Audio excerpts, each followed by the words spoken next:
On air. Good evening, everyone. I call the 2354th meeting of the Milwaukie City Council to order. This meeting is being conducted in person at City Hall and by video conference. Public may participate in this meeting by coming to City Hall, joining on Zoom webinar, or watching on the city's YouTube channel or Comcast cable channel 30 in city limits. There will be opportunities for the public to speak during the community comment time and during the public hearing. If you'd like to address council, you may come to City Hall. Seating in the chambers is limited to 14 people, and speakers will be asked to leave after the part of the meeting they're interested in is finished. If you are interested in speaking, please let staff know by emailing ocr@milwaukieoregon.gov. For those on Zoom or Am I projecting us, Scott? Yeah. Okay. For those on Zoom, or submit your comment card for those that say call. When it is time to take public comment, staff will monitor the comment cards, email inbox, and Zoom participants and chat. We'll take comments in the order that they are received and seen. The comments can be emailed to ocr@milwaukieoregon.gov. Public mails and participate in Zoom webinar by phone by dialing 1-253-215-8782, entering webinar ID 841-6722-7661, and passcode 097479. If you're calling in through Zoom and would like to make a comment, dial *9 to raise your hand. Spanish translation services are available upon request. The public is asked to request translation of other meeting accessibility services at least 48 hours before the meeting. Contamos con servicio de traducción al español cuando esté solicitado.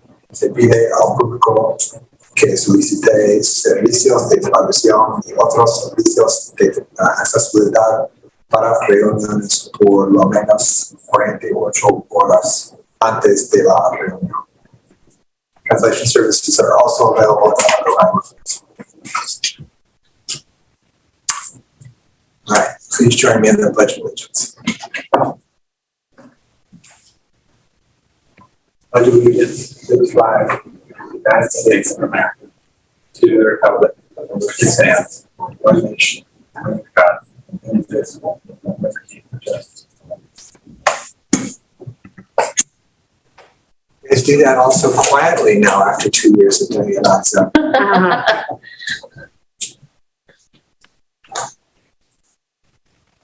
City of Milwaukie respectfully acknowledges that our community is located on the ancestral homeland of the Clackamas people. 5, the surviving members of the Clackamas signed with the Willamette Valley Treaty, also known as the California Settlement Treaty, with the federal government in good faith. We offer our respect and gratitude to the indigenous people of this land. Announcements. Have a voice in your local government by joining a board, committee, or commission. Serving on a city board or committee is a vital way for the community to engage with government. Starting this year, the city is moving to an annual board and committee recruitment and interview process. Applications will be accepted now through the first week of May and interviewed shortly thereafter. Visit the city's website to learn more. Are you curious about how a city plans what can get built and where? Think about different types of housing choices people have, or maybe you're interested in more walking options for the community. If so, you might be interested in city planning. Join a webinar hosted by the planning staff on Thursday, March 31st from 6 to 7 p.m. via Zoom to learn more about how Milwaukie plans for its future. Celebrate Earth Day by volunteering at a restoration event on Saturday, April 23rd from 9 a.m. to 11 a.m. The event will take place at the Willow Place Natural Area in the Lake Road neighborhood. Learn more and register by visiting the city's website. Save the date for an upcoming community resources fair in collaboration with the Community Services Network. Breakside Brewery and participating partners. The event takes place on Saturday, April 3rd from 9 a.m. to 12 p.m. at Breakside's International Road location. The event includes much needed resources like food boxes, employment opportunities, kids resources, hygiene kits, and more. All are welcome and everything is free. Bring your unused or expired prescription drugs and sensitive documents to be shredded to the Public Safety Building on Saturday, April 30th. From 10 a.m. to 2 p.m. The annual event is hosted by the Milwaukie Police Department, the DEA, and the local Milwaukie CERT. For more information about each of these events and others, please visit the city's homepage. You will find the city calendar at milwaukieoregon.gov or call 503-786-7555. Staff will provide you with the information you need to connect you with someone. Mayor, I think you said April 3rd for the Community Resources Fair, but it's April 30th. Just wanted to clarify. It was written correctly, so you might have just spoke. I just wanted to make sure that was All right. It's April 30th, not April March 30th. Yeah. Okay. I'll have more information next month, but just a little teaser that in April, the Milwaukie Parks Foundation is bringing back the Bring Play to Milwaukie Bay campaign, and about a dozen downtown businesses will be giving a percentage of proceeds on the different Wednesdays of April. So there will be sort of a rollout of 3 or 4 businesses each Wednesday that are restaurants and shops and other businesses that are giving haircuts included, that are giving a portion of proceeds to Milwaukie Bay Park. So watch for more details as April rolls around. Cool. Anything else? Any other?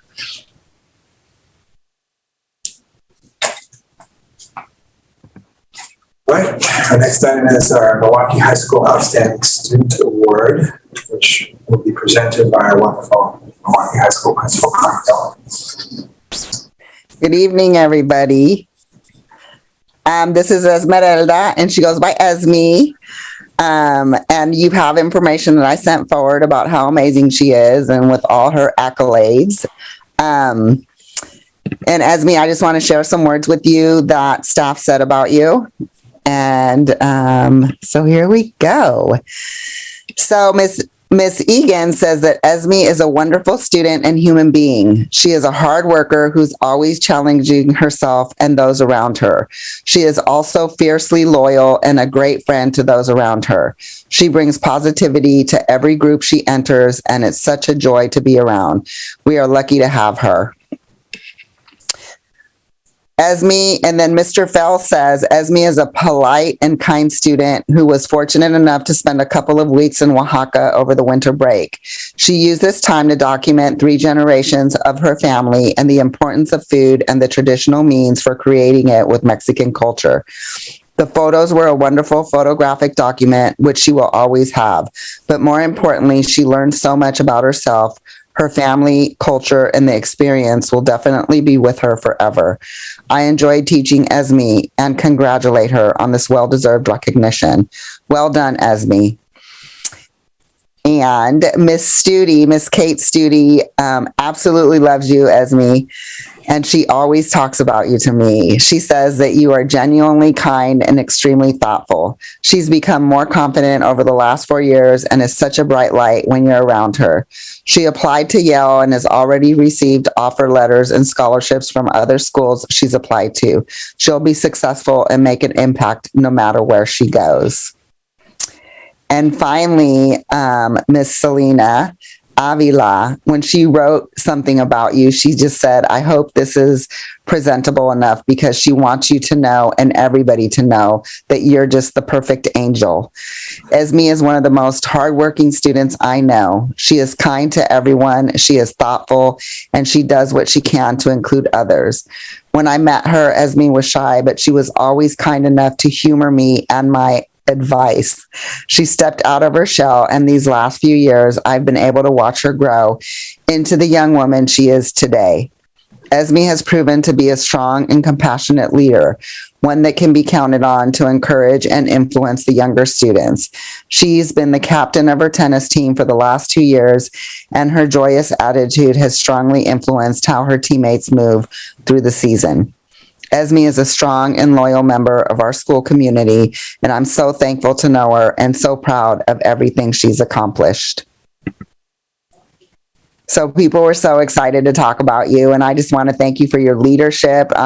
She's in student government president, and so I just want to thank you for everything that you've done. And I know Miss Egan talks about just how difficult it's been to keep things going in the school when we were online, and then just not being able to come together, and that takes a lot of work. So really appreciate you, and I'm thrilled that you are getting this award, and you deserve it, and you're awesome. So thank you so much. Thank you. That means a lot. Well, the way we usually do this is to have counselor each address the student. Scott, is there any way we can make that so that she stays up who's talking? Yep. So that we're not all over the teensy little postage stamp there. There we go. Perfect. Thank you. So anybody would like to go first? I have some questions, so Okay. I'd be happy to go first. So from the stuff we were sent, it sounded like you were planning to go to U of O, but then something that the principal just read sounded like you still haven't decided what's next for you.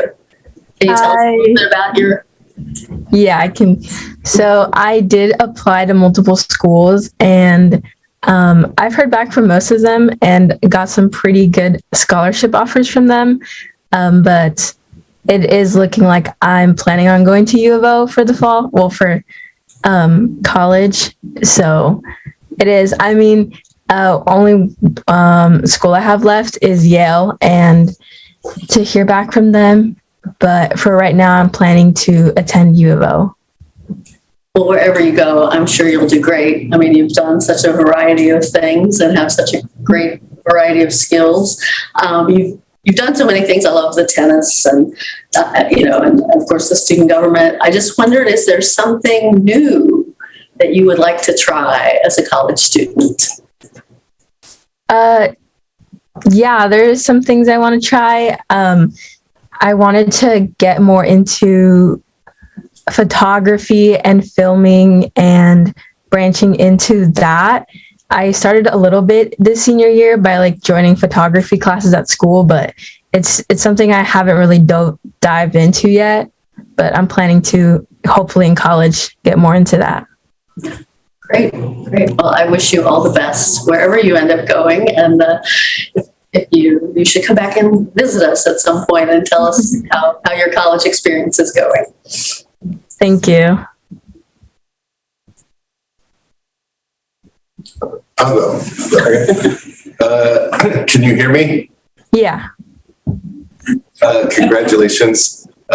Good job on obtaining the seal of biliteracy. Oh, thank you. That's really fantastic. I'm wondering, when you graduate with a degree in television production and marketing and advertising, are you going to bring your culture? Are you going to be able to? Are you thinking about bringing your culture into things like that? Absolutely. Yeah, that is one of the main reasons I wanted to go into that, because I felt like every day we see media and advertisements, and not just bringing my own culture, but other cultures that aren't represented as much, or identities that people don't see themselves very often on screens. I think it's a good place to make some change and influence. That's really awesome. And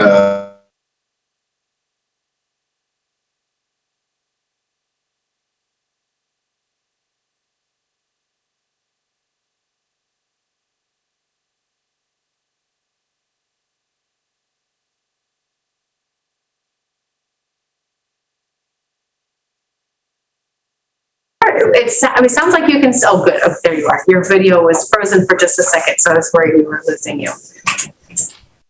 I was actually the bilingual, that certification also. Can you tell me a little bit more about how that worked? Was that through, was that something that you, was that something that was available to you through Milwaukie High School, or can you tell us a little bit more about that program and how you achieved that?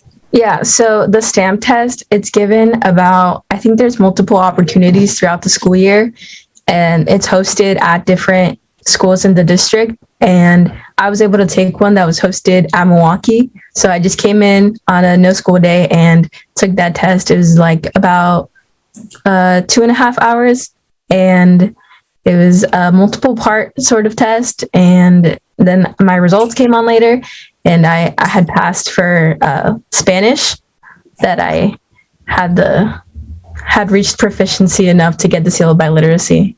That's wonderful. And do you intend to use that for translator services, or have you thought about maybe ways that you can use that? I haven't looked into it yet, but I was starting to think of ways that I could use it, because it does seem like a really useful tool that can help me. And so hopefully I can use it to also help other people in translating. Wonderful. Thank you. And congratulations. Thank you. Hi, Esme. It's nice to meet you virtually. I was thinking about the things that the various teachers and staff had to say about you and how kindness and hardworking and shyness came up over and over, and how you've kind of blossomed over the 4 years, or just kind of come out of your shell. Those were different terms that were applied. And I'm actually a fairly shy person myself, so that really stood out to me. And I know how much hard work can go into that kind of change. So I just wanted to say that what I heard in those comments is that you've really, in doing that, given a real gift to the school community and bringing your full self out and being there in what have been incredibly, insanely hard years for your school community. So that was really wonderful to hear. And Ms. Gelman often brings us students who have offered that. But yeah, that really stood out to me. Lots of things about you. I'm wondering if you could say a little bit about, if there's anything you want to reflect on the changes that you've noticed in yourself over the past 4 years. Yeah, so there's definitely been a lot that I can tell, because I came into freshman year and I didn't know any staff, or I had a very small group of friends. And so it took a lot of me having to just start very slowly, and with the teachers I had. And I joined tennis my freshman year, and that's where I met two of the people that wrote in what Miss Gelman read. And they helped me quite a bit, especially my tennis team, because it was a fairly large team. And so being around people that were very outgoing kind of rubbed off on me a bit. And so then it started kind of growing, and then it was going good sophomore year, but then we went online, and then it was very difficult, and I kind of felt like I wasn't going to keep getting out of my shell. And then the student government elections came up, and I thought it'd be a good opportunity for me to take. So I ran, and I was fairly surprised when I got into it, because I still felt pretty shy. And then now, my junior and senior year, being in student government, having to be very school involved and talking to people and community members, and now things like this, it's really made me have to kind of put myself out there, and then finding that I actually enjoy it a lot more than just keeping to myself. And so it's been great getting to meet more people and actually hold better connections with them. Well, thank you for having the courage to do that. It takes a lot, and it sounds like it's really been a gift to everyone around you. Thank you. Well, you're an extraordinary young lady. I'm kind of curious when you sleep. With all of this that you do. Tell us a little bit more about your trip to Oaxaca. It's one of my favorite places in the world, and I'm curious.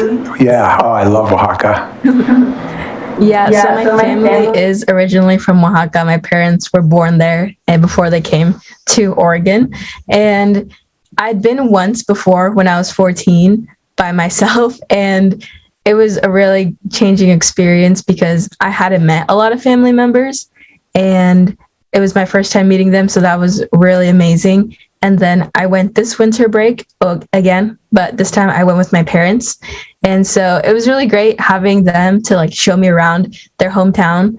And I got to really discover new foods and traditions that I didn't know existed before. So it's a really rich culture, even parts of the state that I don't connect to.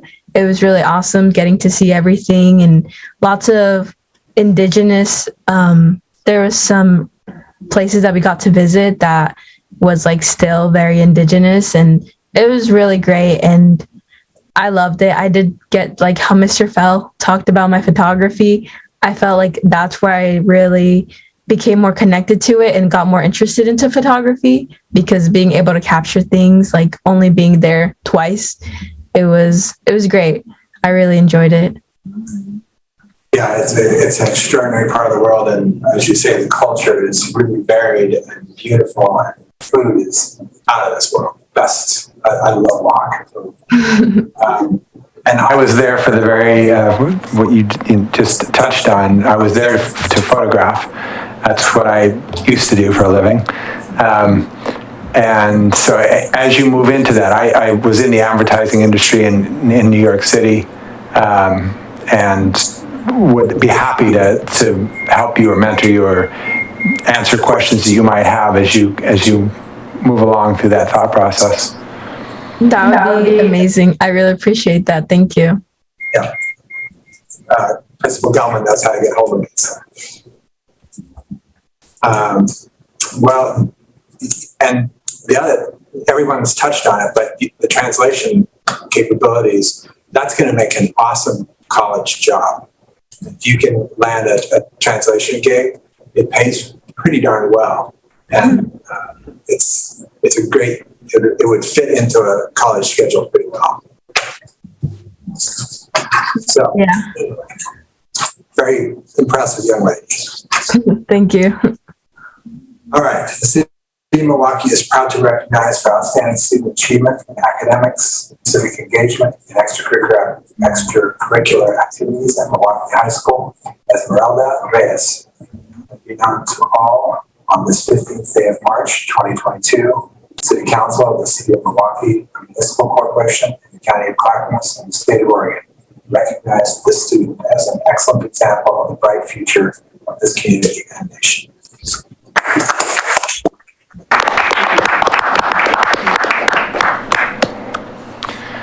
All right. And when it used to be in person, we always did a picture together with the student. If you'd like to do that, it's on the table. I know Principal Gelman's working on arranging an opportunity for us to do that with some of the other students that have been student. And I will sign this and you will get it. Perfect. And I will send you I'm looking after spring break. I'm working with the kids to see what a good time is to have you come, Mayor. And then you can take a picture with them. Cool. I look forward to it. Super fun. All right. So do you have, Gelman, do you have more to tell us about what's going on at the school? Sure. Well, obviously we no longer have to wear masks, but a lot of our students are continuing to wear masks. I feel like more students than not.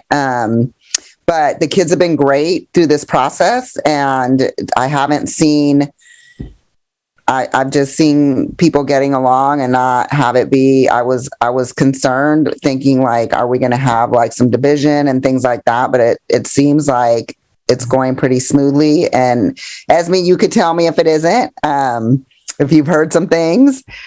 I know that some kids were anxious and also some adults. So, we're trying to be respectful of one another and recognize that everybody has their reasons for why or why not. And just respect that it's a personal choice. So that's been going on. We're excited because I know that student government is planning the prom. We get to have prom this year. So that's really exciting.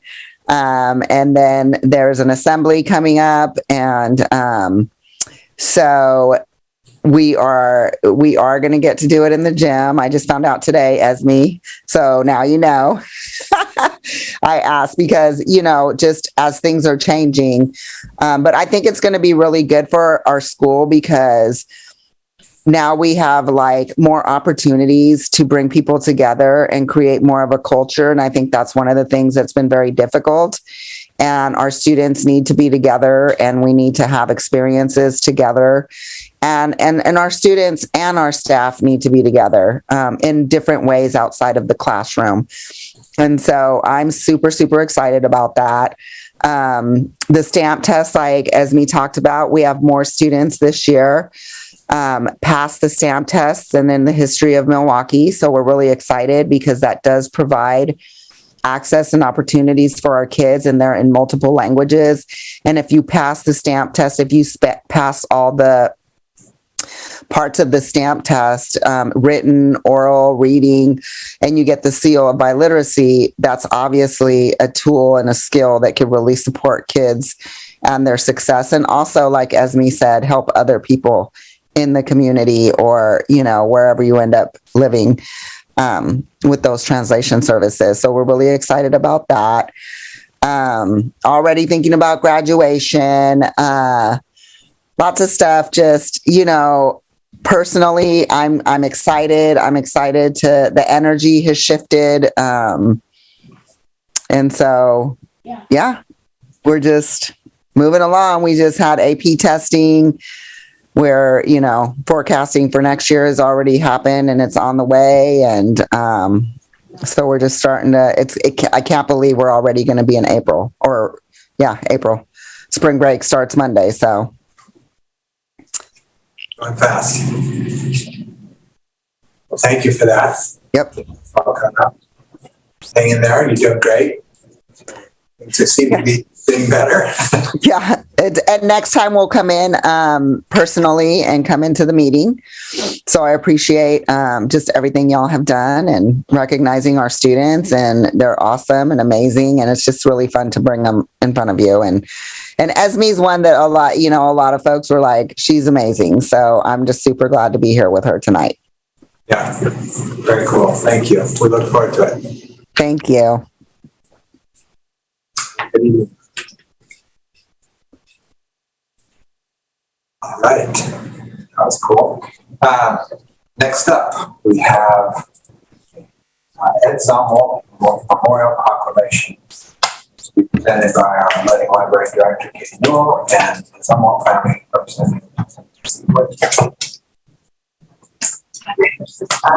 Yeah.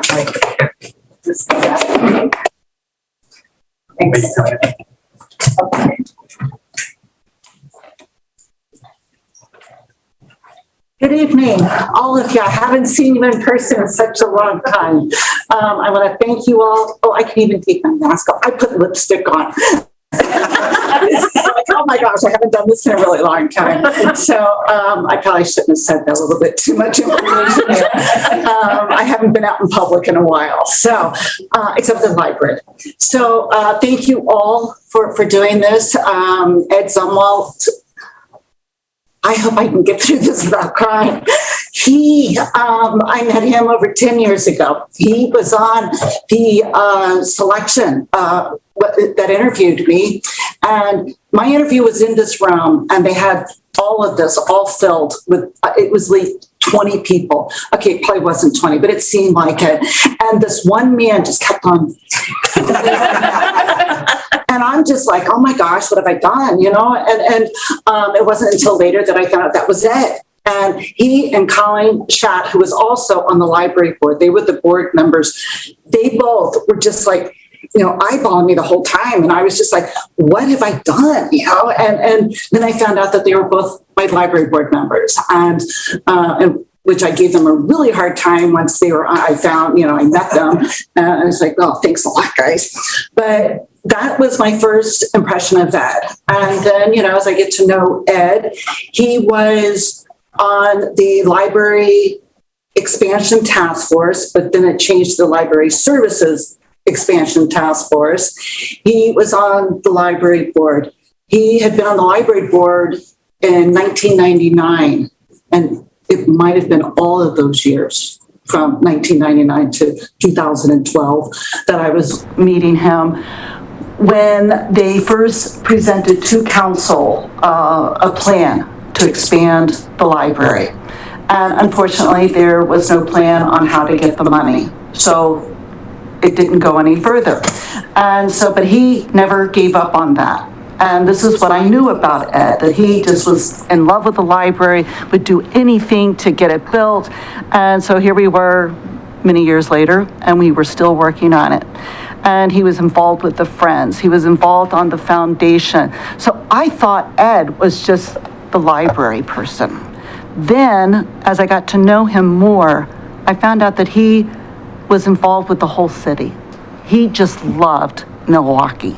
And he was on the historic Milwaukie NDA. He was on Celebrate Milwaukie. He did the music for our Wednesday concerts. He did the music for the First Fridays. He did the dragon boats when they were able to do all these things. He just, you name it, he did it. And I was very proud to have him as my friend.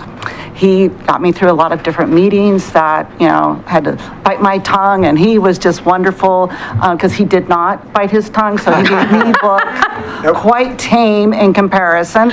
So I know one thing that we did not agree on, light rail. And if you all know Ed, he totally objected, did not want light rail. I saw a picture of him, it was my favorite picture of Ed. It had light rail, the train coming in, and it had Ed spread eagle photoshopped on this. I can't find anybody who has it, but that was my favorite picture of Ed. We did not agree on that. So, but we agreed to disagree.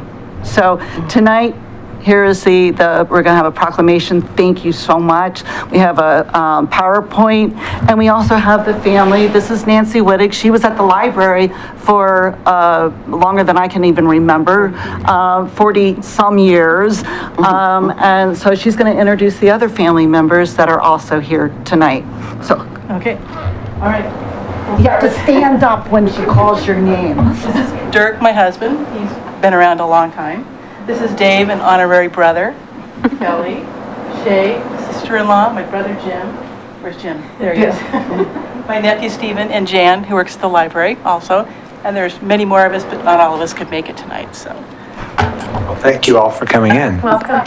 So, want to do the PowerPoint? Thanks, Scott. I never knew Ed at this age. I never even knew he could have ever looked like this. Yes, okay. One of the interesting things is he was born in Hong Kong. And I didn't know that until we were doing all of this. And he was born a year, almost to the day of my dad. So he was my surrogate father here. There's silver anniversary and golden anniversary.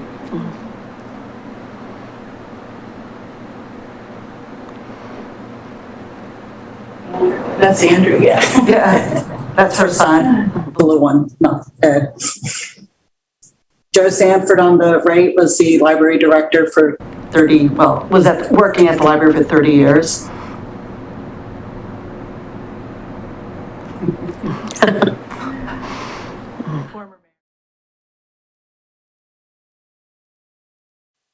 That And what was was that? 10 years ago.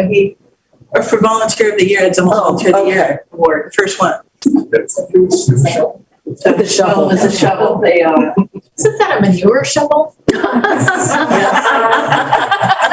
You know Ed.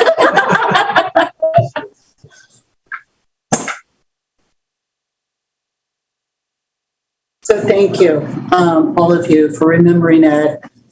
He died about 2 years ago. Next week, yeah, the 23rd, something, yeah. And I thought he was gonna live forever. He did too. He was like really disappointed because his brother, who was older than he was, he didn't outlast him. And he was like just so mad that he wasn't gonna, He was still planning the summer concerts. Yes. The week that he died, so. Yes. And he wanted everybody to know he did not die of COVID. It was just old age.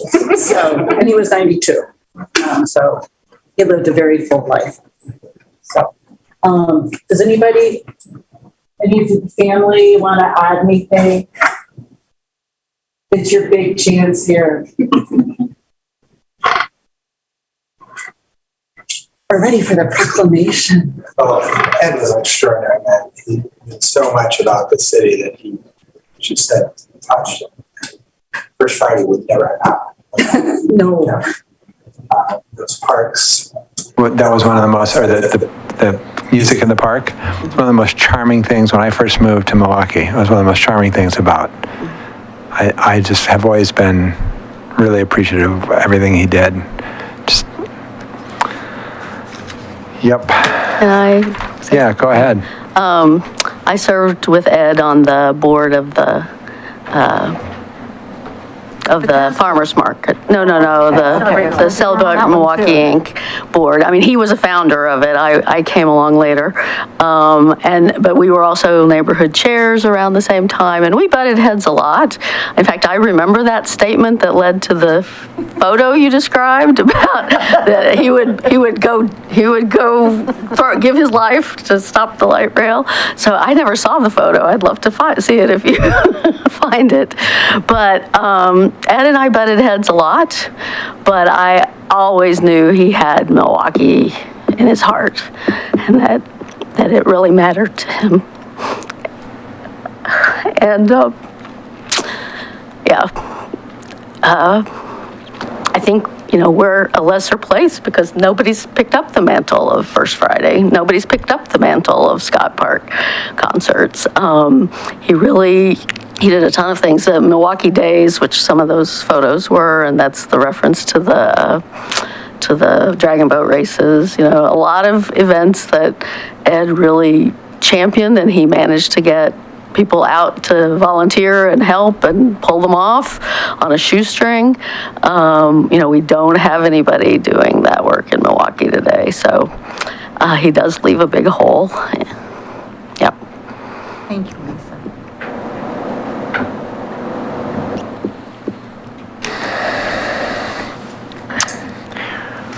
Whereas Edward Ed William Zumwalt, a longtime resident and tireless supporter and friend of Milwaukie, passed away on Monday, March 23rd, 2020. And whereas Ed lived an extraordinary life, having been born in Hong Kong in 1927, serving in the United States Navy during World War II, attending the University of Oregon, and working as a news reporter for the Oregonian and the Oregon Journal. And whereas his partner in life and the former Patricia McHugh, and whereas with his partner in life, the former Patricia McHugh, Ed raised 6 children in Milwaukie. And whereas over the course of his 6 decades in our community, Ed volunteered countless hours as a member of the Letting Library Board, the Library Expansion Task Force, the Letting Library Foundation, the Friends of the Letting Library, the Milwaukie Downtown Development Association, and was a founding member of Celebrate Milwaukie Inc. and the Milwaukie Sunday Farmers Market. And whereas Ed was a driving force in the creation of the Scott Park Summer Concert Series and the Downtown Milwaukie First Friday events, and whereas because of his tireless devotion and service to the Milwaukie community, Ed was the first recipient of the city's Ed Zumwalt Volunteer of the Year Award in 2012, which was named in his honor. Now, therefore, I, Mark Gamba, Mayor of the City of Milwaukie, a municipal corporation in the County of Clackamas in the state of Oregon, do hereby memorialize the life and achievements of Edward Ed Zumwalt, a pillar of the Milwaukie community for over 5 decades, and I ask all residents of the Dogwood City of the West to reflect on Ed's tireless service to our community and be inspired to continue his legacy of service.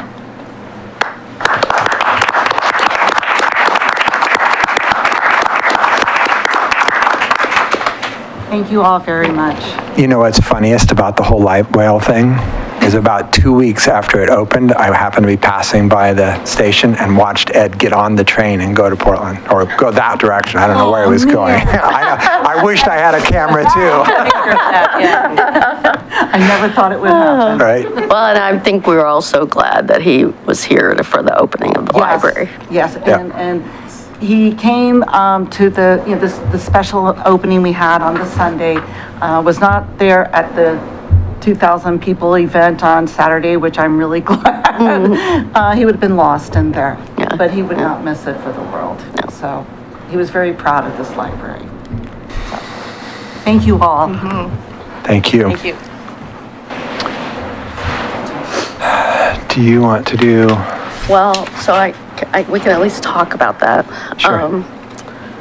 So I was late getting out. It's not in our agenda, folks, but I had proposed to council via email that we do a proclamation in support of the Ukrainian people. So I drafted one. I got a little bit of feedback, which I did incorporate, which is largely a grammatical error.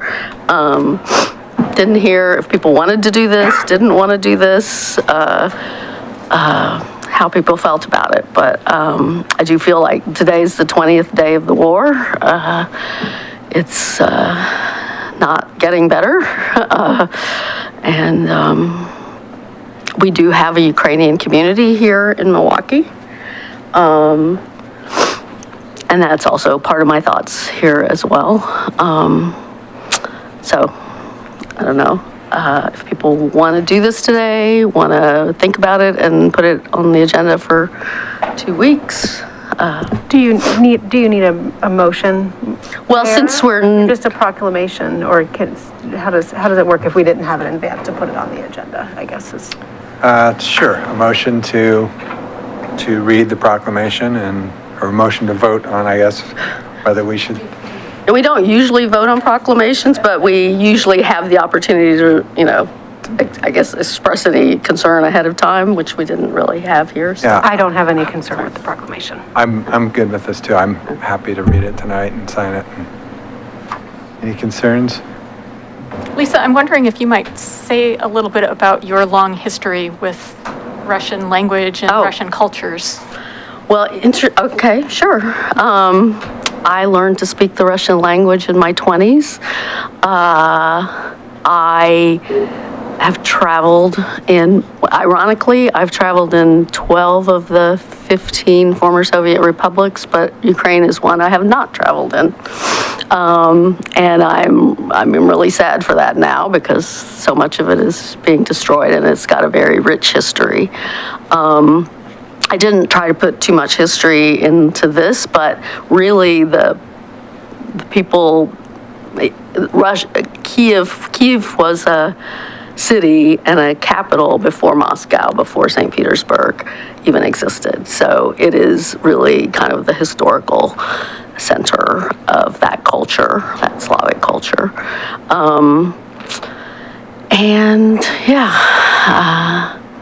I've known a number of Ukrainian folks. I've worked with some of the ones years ago and live in Hillside. We have quite a number of, people in Milwaukie kind of lump them all together as Russians, but actually a fair amount and probably the majority of the Russian-speaking Hillside residents are ethnic Ukrainians. They're not Russians. Anyway, we have a Russian church. We have at least one Ukrainian church out on Stanley. We have some other Russian churches, and I don't know to what degree they're really Russian or Ukrainian. That is, Oregon actually has quite a history of Russian and Ukrainian settlers going back even, pre-statehood, pre-Soviet Union, pre-Soviet Russian Revolution. So,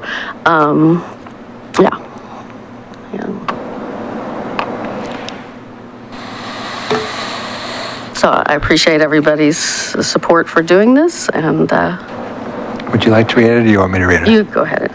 Okay. A proclamation in opposition to Russian aggression and in support of the Ukrainian people. Whereas invading a neighboring country, killing its civilian population, and destroying the infrastructure and cultural richness of that country is never to be countenanced. And whereas from a start over a millennia ago, from Kyiv, which was the first center of the Slavic Rus people, today's 40 million Ukrainian people have reestablished their own independent nation in the 30 years since the dissolution of the former Soviet Union, governed by a peaceful and democratically elected government. And whereas the Russian Federation initiated unwarranted acts of aggression against Ukraine in 2014 by seizing the Crimean Peninsula and arming breakaway territories in the Donbas region. And whereas on February 24th, 2022, the sovereign country of Ukraine was needlessly invaded by the Russian Federation under false pretext, and whereas the Russian forces have targeted civilians, committing crimes against humanity to include bombing of a maternity ward and a children's hospital in Mariupol, and mining and blocking of routes for fleeing refugees, demonstrating an utter lack of regard for human life and dignity. And whereas on this, the 20th day of the war, ravaging their cities and towns, the Ukrainian people remain steadfast in their defense of their homeland, having earned the admiration of people around the world. And whereas Milwaukie is home to many Ukrainian families and congregations who have family in Ukraine or as refugees in Europe, for whose lives and freedom they are deeply concerned. Now, therefore, I, Mark Gamba, Mayor of the City of Milwaukie, a municipal corporation in the County of Clackamas in the State of Oregon, do declare that the City of Milwaukie joins communities across the globe in the U.S. and locally to condemn the unprovoked attack on the sovereignty of Ukraine and stands with the people of Ukraine and their right to self-determination, freedom, and democracy. Thank you.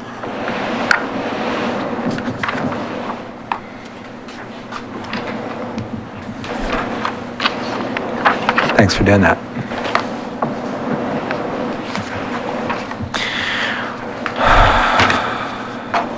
All right. Community comment. This is a part of the agenda during which council will hear community member statements regarding city business. Those wishing to speak, please submit a yellow comment card if you are at City Hall, or email ocr@milwaukieoregon.gov, raise your hand in Zoom, or write a comment in the Zoom chat to indicate you wish to speak. If you are calling in through Zoom and would like to make a comment, dial *9 to raise your hand. Before you make your comments, please state your name and city of residence for the record.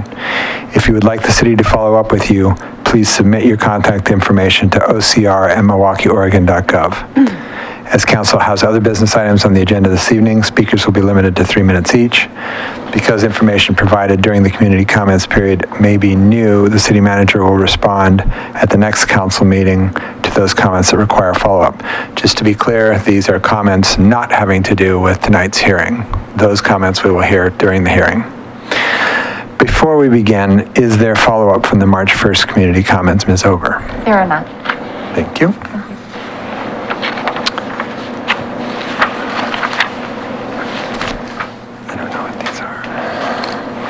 Tree code, middle housing. Anybody else? Anything online, Scott? I'm double checking, Mr. Mayor. I see no hands raised. I have no emails. Okay. Well, we'll go through the consent agenda, and if somebody pops up in that time, we'll hear them. Tonight's consent agenda includes minutes of the City Council, February 8th, 2022 study session, February 15th, 2022 work session, and February 15th, 2022 regular session. A resolution establishing a library fines amnesty week for April 3rd through April 9th, 2022 in recognition of National Library Week. So Lisa can return all her books.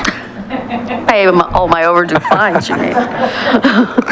A resolution acting as the local contract review board, approving a contract for on-call pavement evaluation and design services, and a resolution adopting the updated mayor-council communication agreement. Does any member of council wish to remove an item from the consent agenda? No. I would entertain a motion. I'll move to approve the consent agenda. I'll second. It's been moved and seconded to approve the consent agenda. All those in favor? Aye. Aye. Opposed? None heard. Passes unanimously. Okay. Next item up is Henley Place, an ordinance. It's a zone change, and this will be presented by our senior planner, Brett Kelver.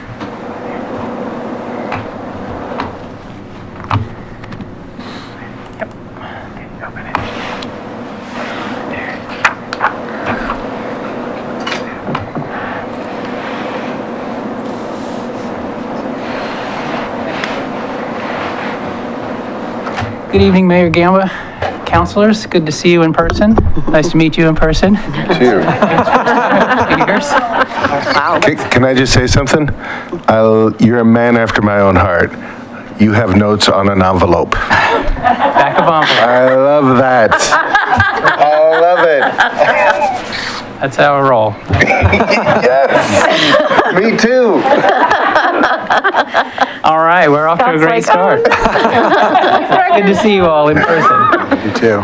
Brett Kelver, Senior Planner with the city, and I didn't see any annexations on the horizon for an excuse to talk with you in person, but I did find a mistake that I made earlier last year that warranted coming to you with a need for some official ordinance adoption for a zone change. So this is related to the redevelopment of the Kellogg Bowl site. The new development being called Henley Place, just up Main Street, 10306 Southeast Main. The larger project was reviewed and approved by the Planning Commission in July of 2021, and one of the aspects of it was to make the zoning of the entire site consistent. And I've got a graphic to show you that as well. And so what we're here for you this evening is what should have happened probably in August or maybe as late as September last year, which is just coming to you after the Planning Commission's approval to have you adopt an ordinance to officially adopt the zone change. This graphic shows the portion of the site in the far northeastern corner that is currently zoned residential R5. It's a piece of property that I believe the bowling alley acquired probably in the early 90s and incorporated into their site. It has been developed for a long time as a parking lot as part of that facility. And part of the application for the Henley Place approval included just making the zoning consistent and changing that from residential R5 to downtown mixed use. Interestingly, the underlying comprehensive plan land use designation for that portion is the same as the rest of the site, town center. So we're actually, by making it downtown mixed use, making it consistent with the underlying zone designation. Just wanted to show a graphic. Councilor Beatty had a question before the hearing just about taking a look at making sure everyone was clear about the kind of the aerial view of the site and the layout of things. And here I've included a graphic showing with yellow highlighting the Kellogg Bowl site itself. It has a small connector to Main Street, and then the bulk of the property is away from the street. Then, if I may, the portion here, this is the parking area. This is the portion that's being rezoned from R5 to downtown mixed use. You can see on this kind of inset of the tax map, this is that portion that's being rezoned. You can see the underlying historical subdivision. That, I think, kind of explains why this area was zoned residential R5. This is, I think, old right-of-way that was probably vacated at some point and given to these other properties. So it's fairly consistent with what's happening here. I just wanted to show you an illustration of kind of the proposed use of the site. 23rd Avenue comes north and then turns to the west and will kind of dead ends at the development here. There is the parking use will continue in the same area. There will be a bollarded restriction here. So the idea is that really only emergency vehicles will be accessing that site if needed. This won't be a point of entry and exit for vehicles. But it'll still have the bike ped Pedestrians access. and bicycles can get in and out of there easily, and like I said, emergency vehicles will be able to turn around there if they need to. But this is also just the view of the elevation from, as you're approaching this area. Obviously, there's some houses kind of in front of it, but approaching from 23rd, this is the part of the building you'd be getting to. And was that a bike ped access when you lived over there? I had no idea there was a bike. I read that in the conditions or findings or whatever, and I was like, bike ped access. I had no idea. Saved me, 5 blocks of riding. Yeah, there was, I think, like a hedge or a lot of vegetation and maybe a bollard, but kind of a... Well, it changed often. There were boulders there at one point, and then there was The mayor's got the history. Yeah. Apparently there were some police chases, and so the police wanted more. I'm sure, yeah. So that's the layout of things there. I think that's all I've got for that. If you have any other questions, I'd be happy to answer them. Otherwise, ask you to adopt the ordinance, if you don't mind. Yeah, I have no problem with the ordinance. I did want to take an opportunity to bring up another issue relating to this development, since this development didn't come to us. Back last year, and this is really more for staff for future redevelopments that we see in North Downtown, because this development is obviously, decided and finished. But our comp plan calls for daylighting creeks. And Daniel Newberry from Johnson Creek Watershed Council contacted us last summer, I guess it was there an opportunity to try and daylight Spring Creek in this development. Laura Weigel and some other, maybe Brett, I don't know Brett, and yeah, met with him and kind of walked through it. And I think he understood that there really wasn't any way to, to daylight the creek here. And if you look at that, you've got the Main Street, you've got 224, you've got McLaughlin. There really isn't, you wouldn't be able to daylight a creek for very far anyway. Right. If you suddenly daylighted, 50 feet of it, it wouldn't, it would still stop and be unfinished. So it made sense to me that daylighting creek was not going to work here. But what I did want to remind people of, which goes back about 8 or 9 years to the Moving Forward Milwaukie, which was where we rethought downtown and rezoned downtown, was we talked about delineating the creek in the sidewalk or in the pedestrian walkways, like delineating where the creek was so that public knew sort of. There was a buried creek. Pardon? That there was a buried creek there. That there was a buried creek. And, I don't know how that would happen, if it would be metal inlaid into sidewalk, if it would be stones inlaid into sidewalk. I mean, that kind of level of detail was never discussed, but it was something that was discussed and pretty widely supported in that Moving Forward Milwaukie project. So I would like us to keep that in mind as other projects redevelop in the north end of downtown.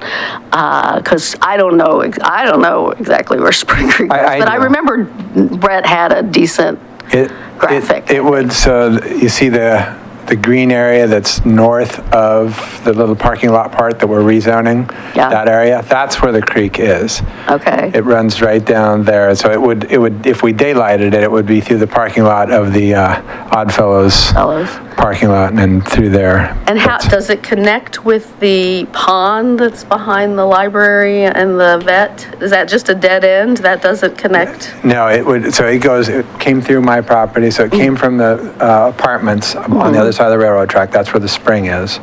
Came through and then goes down past there and comes out in Johnson Creek. Well, there was something that did cross this driveway of this property, and that crossed Pietro's to some degree. Yeah, I'm not so I sure. think there is some connection through. Yeah, exactly. We have some stormwater. I think there's a stormwater pipe that kind of runs underneath, kind of in this direction, kind of running underneath a portion of this access drive. So there's some storm infrastructure that maybe is capturing some of the pond outlet, I think, through here as well. Well, I just mainly wanted to sort of remind people, because most of the staff wasn't here back then, that we did have that conversation about trying to indicate to people where they were walking over a historic creek bed. So, yeah. That has nothing to do with today's application, but it was my only nexus to bring it up. Well, I mean, that could be eligible for TIF financing. There's money in there for downtown improvements, so that would be the other place. Might send an email to Kelly about that. Any discussions about the actual ordinance? Any issues, questions, concerns? Then I would entertain a motion. I move for the first and second readings by title only and adoption of the ordinance amending the zoning map to change the zoning for a portion of the property addressed as 10306 Southeast Main Street from residential R5 to downtown mixed use. I'll second. It has been moved and seconded for first and second readings by title only and adoption of the ordinance amending the zoning map to change the zoning for a portion of the property addressed as 10306 Southeast Main Street from residential R5 to downtown mixed use. Is there any further discussion? All those in favor? Aye. Aye. Opposed? None heard. It passes unanimously. Ms. Ober, would you please read the ordinance by title only twice? An ordinance of the City of Milwaukie, Oregon, amending the zoning map to change the zoning for a portion of the property addressed as 10306 Southeast Main Street from residential R5 to downtown mixed use. Again, an ordinance of the City of Milwaukie, Oregon, amending the zoning map to change the zoning for a portion of the property addressed as 10306 Southeast Main Street from residential R5 to downtown mixed use. Mr. Stoffer, would you please poll the council? Councilor Nicodemus. Aye. Council President Heisey. Aye. Councilor Faulkner. Aye. Councilor Beatty. Aye. Mayor Gamba. Aye. Motion carried 5-0. Ordinance 2215. Very well. Thank you for helping me clean that up. You bet. Thanks, Brett. All right, so next we're going to have a conversation about our process here with this very complicated stuff that we're doing. We're going to, Vera, I believe, is going to, Vera Coleus is going to lead that said discussion.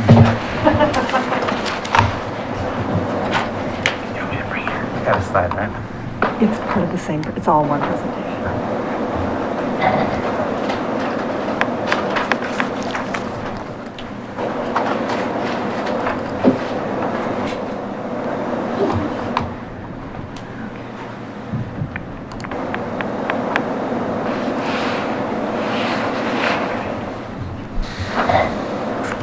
Good evening, Mayor, Council, thank you very much.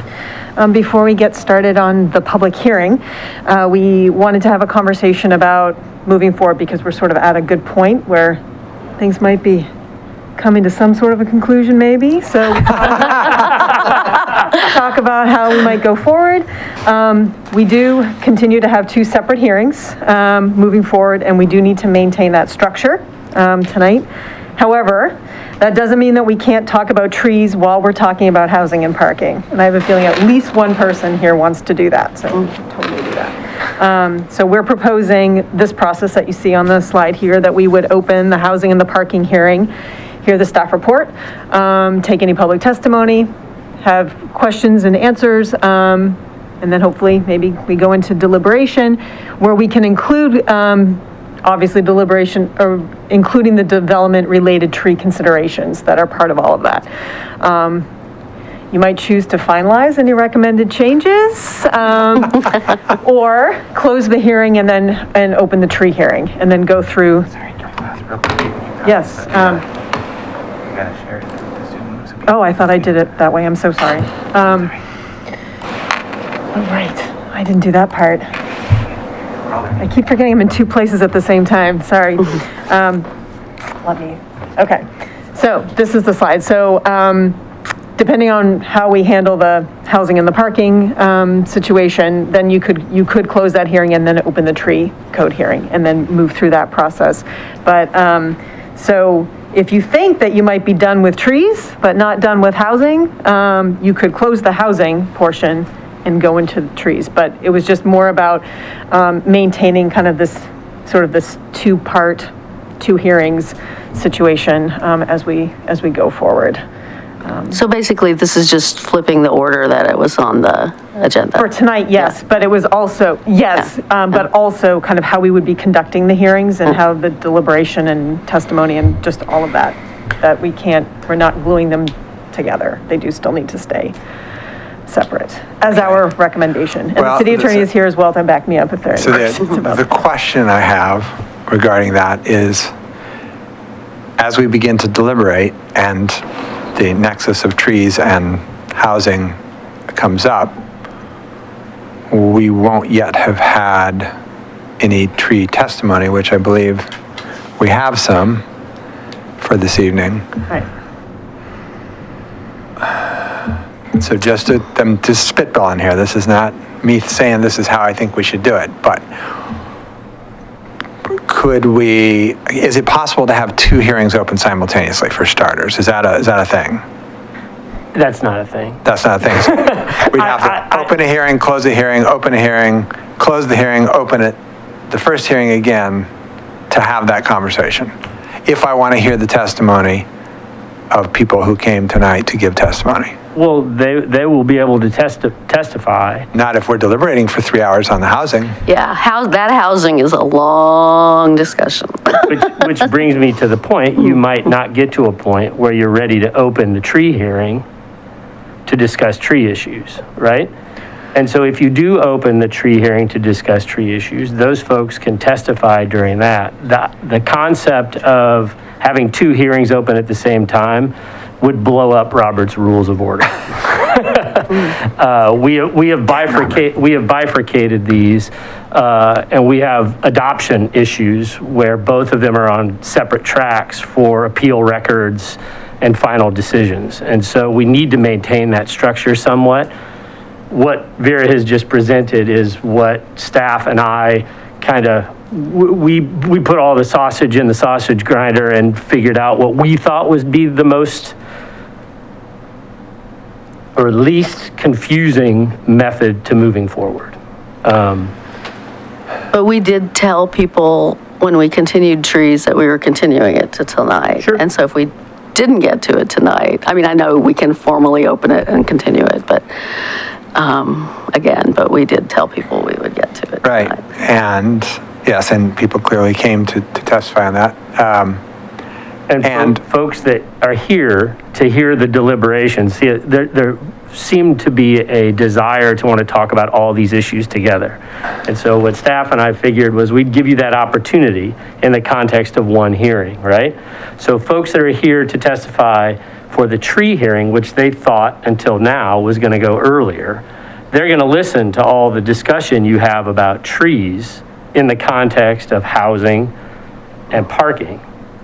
If you get to a point other than a point where you want to just open the tree hearing and continue it to the next meeting, if you guys actually want to talk about what changes you want to the tree code or move towards adoption of the tree code or anything in between, you can open the tree hearing and those folks can testify and they will have had the foresight to have heard all of your discussions about trees, housing, parking, and they can modify their testimony accordingly.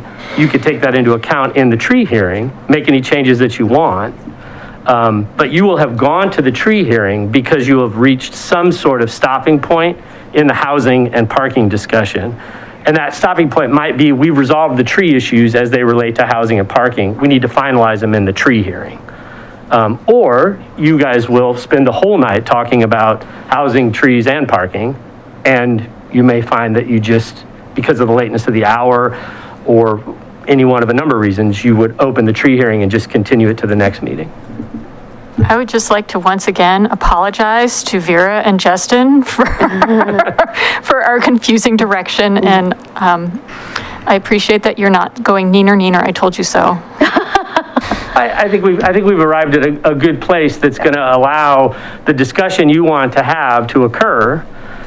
You be reminded this isn't a quasi-judicial hearing, right? So you don't have to support your decision with substantial evidence. So if you come out of your deliberation of all the issues and move into the tree hearing, you can literally pull out your pad and say, we want this change, we want this change, we want this change, we want this change, and maybe engage in a little discussion to complete that record. But I think the goal coming out of tonight, and I don't want to speak for all staff, but I think the goal is for staff, whether we're in a mode to pass one or both of these packages or neither, for them to walk out of this hearing with some direction about the changes that you might want. So that when we come back in 2 weeks, they will have prepared that. The cake will be baked a little further in the process, and you'll be able to really quickly move towards passing one or both of these, whichever. Okay. Whoever's remaining standing after tonight. I don't know. So that's the thought process, I think, and Vera can tell me I'm wrong, but I think that's the thought process we went through.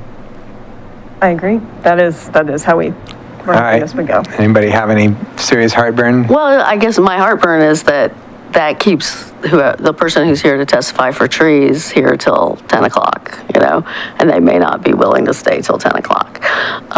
We may not be willing to stay until 10 o'clock. Well, and I would just, I thank you, staff, for putting, this together for us and outlining it this way, because that, I mean,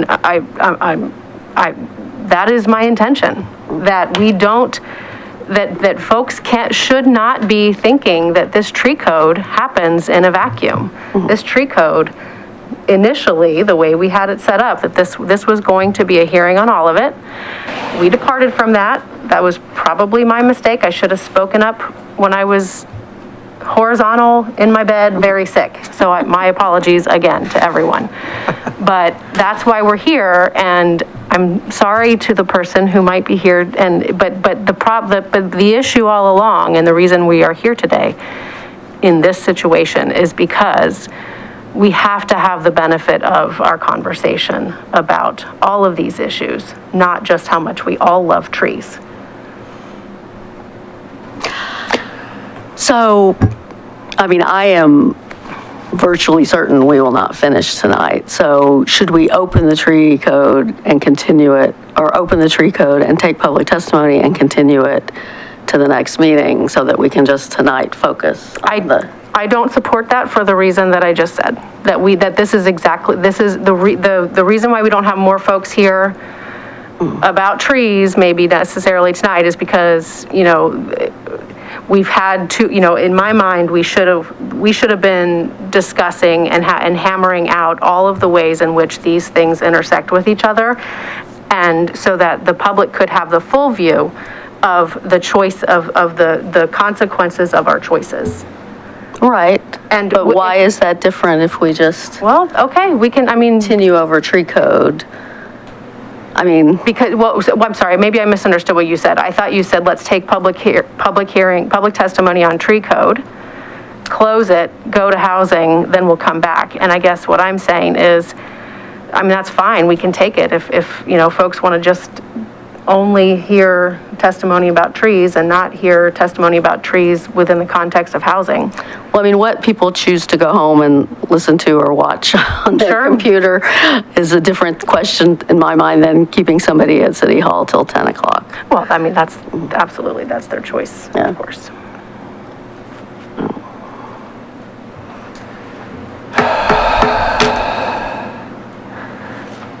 I'm just going to go with staff's recommendation at this point because this could get convoluted fast. So we will open the public hearing. Let me find my appropriate page here.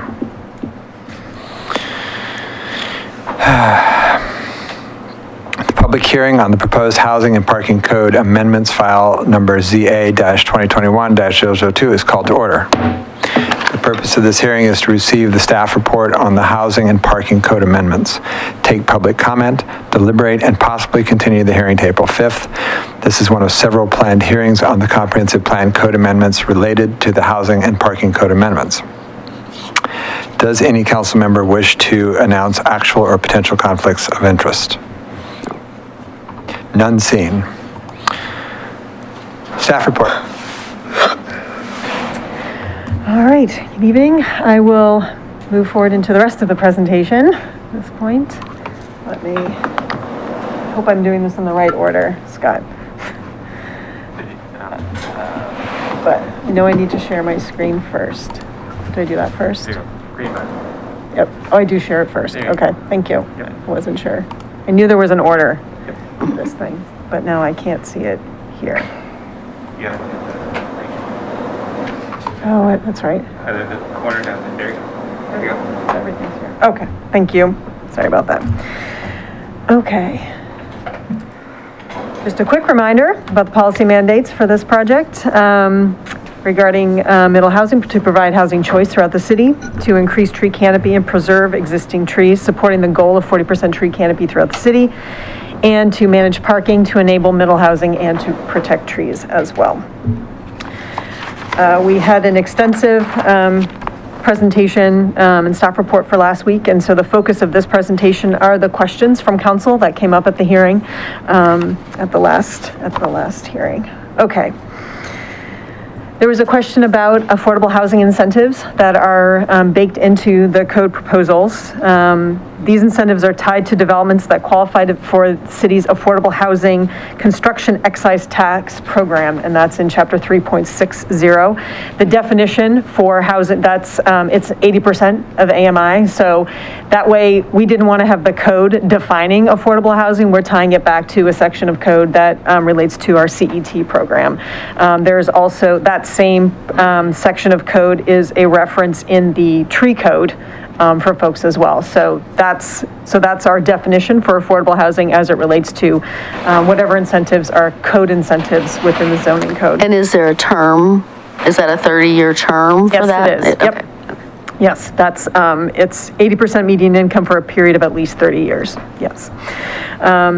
As discussed at the Planning Commission's, the October 26th public hearing, because the Planning Commission was asking about this as well, research tells us that the way to incentivize income restricted housing is to reduce the development cost. There's only kind of so many things we can do within the zoning code. So what is in the code right now, a couple of incentives. One is rather than require a type 3 variance for certain setback variances, we've made them type 2 variances. And you can see that chart on the screen, what we've proposed in the existing code. We also have some parking, additional parking reductions in the downtown mixed use zone. There's a 30% sort of by right off-street parking reduction. We've increased that to 50% for income restricted housing. And for middle housing, assuming there is off-street parking requirement, wherever that lands, right, currently in the code, that's proposed to have a further 25% reduction for income restricted housing. Should there be an off-street parking requirement, we would propose a 25% reduction for income restricted housing. So those are the two kind of zoning code sections that include incentives for income restricted housing. Programs that provide funding or reduce development cost are sort of the other part of this equation for affordable housing, like reduced SDCs, reduced application fees, things that can help with the bottom line for development costs. That's the other part of all of this. That's more in the realm of the community development department. Or other city departments that are working on other ways to incentivize income restricted housing, aside from code incentives. Options are limited within the zoning code. There's only so much we can do.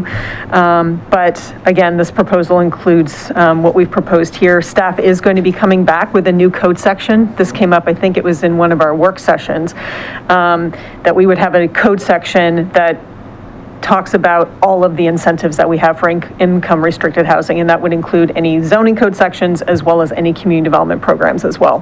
But as we're moving forward right now, if that should come to pass, we'll pull these guys out and put it into that new section. But these are the incentives that are in the proposed code right now.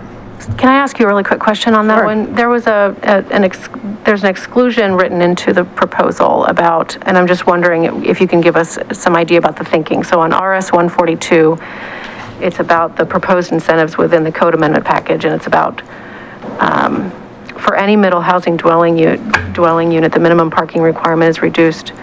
And then, I'm sorry, it's the next one. For any middle housing development except townhouses and cottage clusters, that includes at least one dwelling that is affordable. What was the thinking around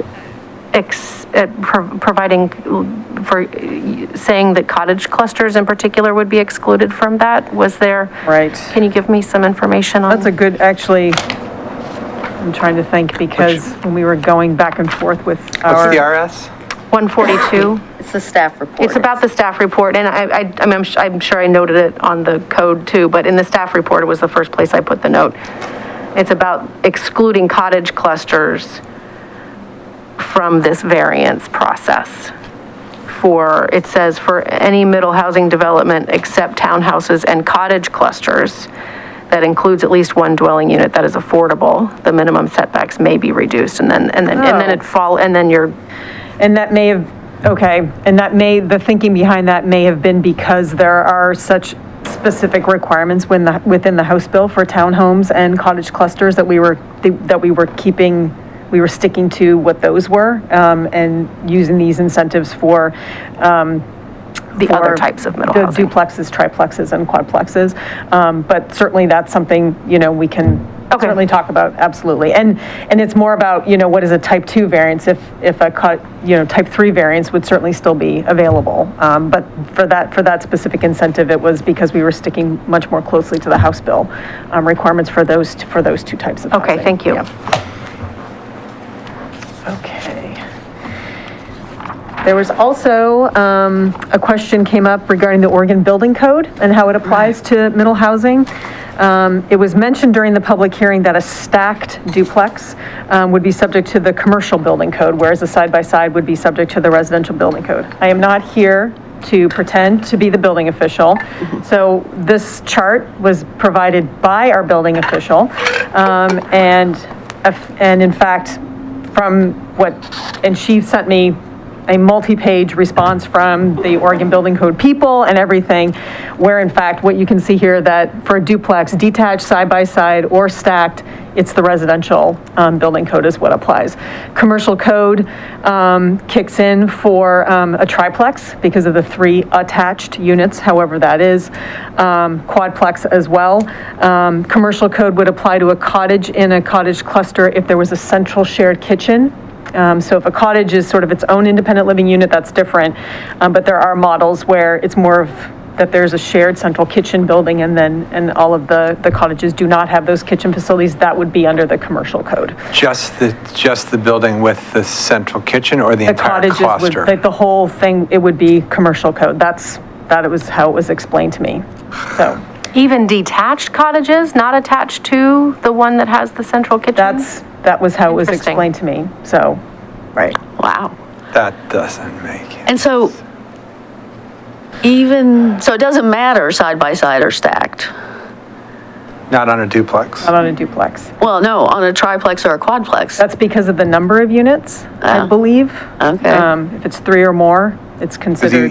I think you change, things like the fire, how long it takes to burn through a wall comes into play, sprinklers, all that stuff. So as soon as it's interesting that they draw the line between duplex and triplex. Yeah. I think it's the number of shared walls, Maybe. And certainly a developer would then decide, what are they building and how do they want, that's sort of in that realm of decision-making at that point. And there certainly isn't anything that the zoning code can do to address that. So we've allowed it all and we'll let a developer choose how they want to. Do we have a sense of how much more costly it is to do No? I don't. No. Okay. I don't know. It's so interesting. I had no idea that issue was lurking out there. We talked about the detached. This is one of the things that CPIC talked about was, allowing a triplex to be 3 different buildings. And I thought, that's lovely from a sort of design concept idea, but really that'll be more expensive to build and nobody's going to build that. But maybe it's not ultimately more expensive to build and maybe they will. Yeah. Okay. Okay. I wanted to provide a clarification, and I appreciate Councillor Falconer for sending the reminder out about what the House Bill 2001 requirements are for parking, because there has been a lot of talk about 1 space per dwelling unit and that sort of thing. But the House Bill also has additional. The House Bill doesn't allow us to require more than 1 space per dwelling unit, but it also includes some other parameters based on lot size and housing type, specifically triplexes and quadplexes. There was a big study that they received from Eco Northwest about the smaller the lot, the more off-street parking affects the cost and just the feasibility of projects to be built. So the House Bill has built-in restrictions as well based on lot size and housing type. So you can see here in the chart that if a triplex were built on a 3,000 square foot lot, we could, even if we were requiring 1 dwelling unit per lot or per unit, or 1 parking space per dwelling unit, they would still only be able or would have to build 1. So if depending on how our parking discussion goes and what the recommendation is from council, currently it's 0, but if that were to change to 1, we would include this language as a footnote within that parking table to make sure that it was clear that depending on what you're building and how large the lot is, that the number of off-street parking spaces required could be less than 1 for 1 based on the lot size. Okay. All right. So we had some discussion about continuing the parking discussion on arterials and collectors. There was concern about development where on-street parking is not available or permitted, and we came to council with a recommendation that we would, acknowledging that arterials and collectors have constrained on-street parking availability, that we provided a recommendation that where that was in play, where a middle housing development was being proposed on one of those classified streets, that there was off-street parking required at 0.5 spaces per unit.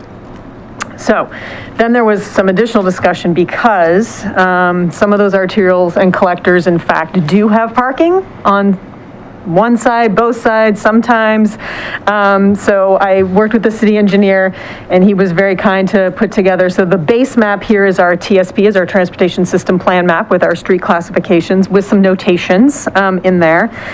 So the current TSP has this map of street classifications, and so we've added information to the figure, so where arterials or collectors might have on-street parking. However, we want to be really careful when we talk about this because parking can and likely will be eliminated from some of these streets that currently have parking, should those streets be reconstructed. Example is Linwood Ave. So, under that reconstruction, parking went away. Currently, the same will happen on Howe Street and 43rd Avenue between King and Howe. So street classifications are based on volume of daily traffic and providing connectivity within the city, and that's coupled with planned improvements for the future built cross-section, bike lanes, all of those things could in the future affect what's happening with on-street parking on these streets. So the proposed code amendment of that 0.5 does not make those, we don't make those distinctions based on kind of what's happening right now. There are a myriad of projects that could be coming in the future. We're doing a TSP update this, starting at this year, so things could happen. So we are recommending not writing code that is talking about this current situation with these streets. We would propose keep that the 0.5 just applies to arterials and collectors regardless of what's happening with the on-street situation, and that we could rely on the parking modification process if someone was proposing a development and wanted to have 0 parking, that there's a modification process for that. That could be case by case or very specific to whatever their built situation is. But that way we have this 0.5 spaces that acknowledges these constraints on these particular streets. There was a follow-up question about development capacity along these streets. So this is our base GIS map, and the lots that you see colored are lots that are located, are residential lots that would be subject to these code changes that are on arterials and collectors. There are approximately 1,220 residentially zoned lots along arterials and collectors.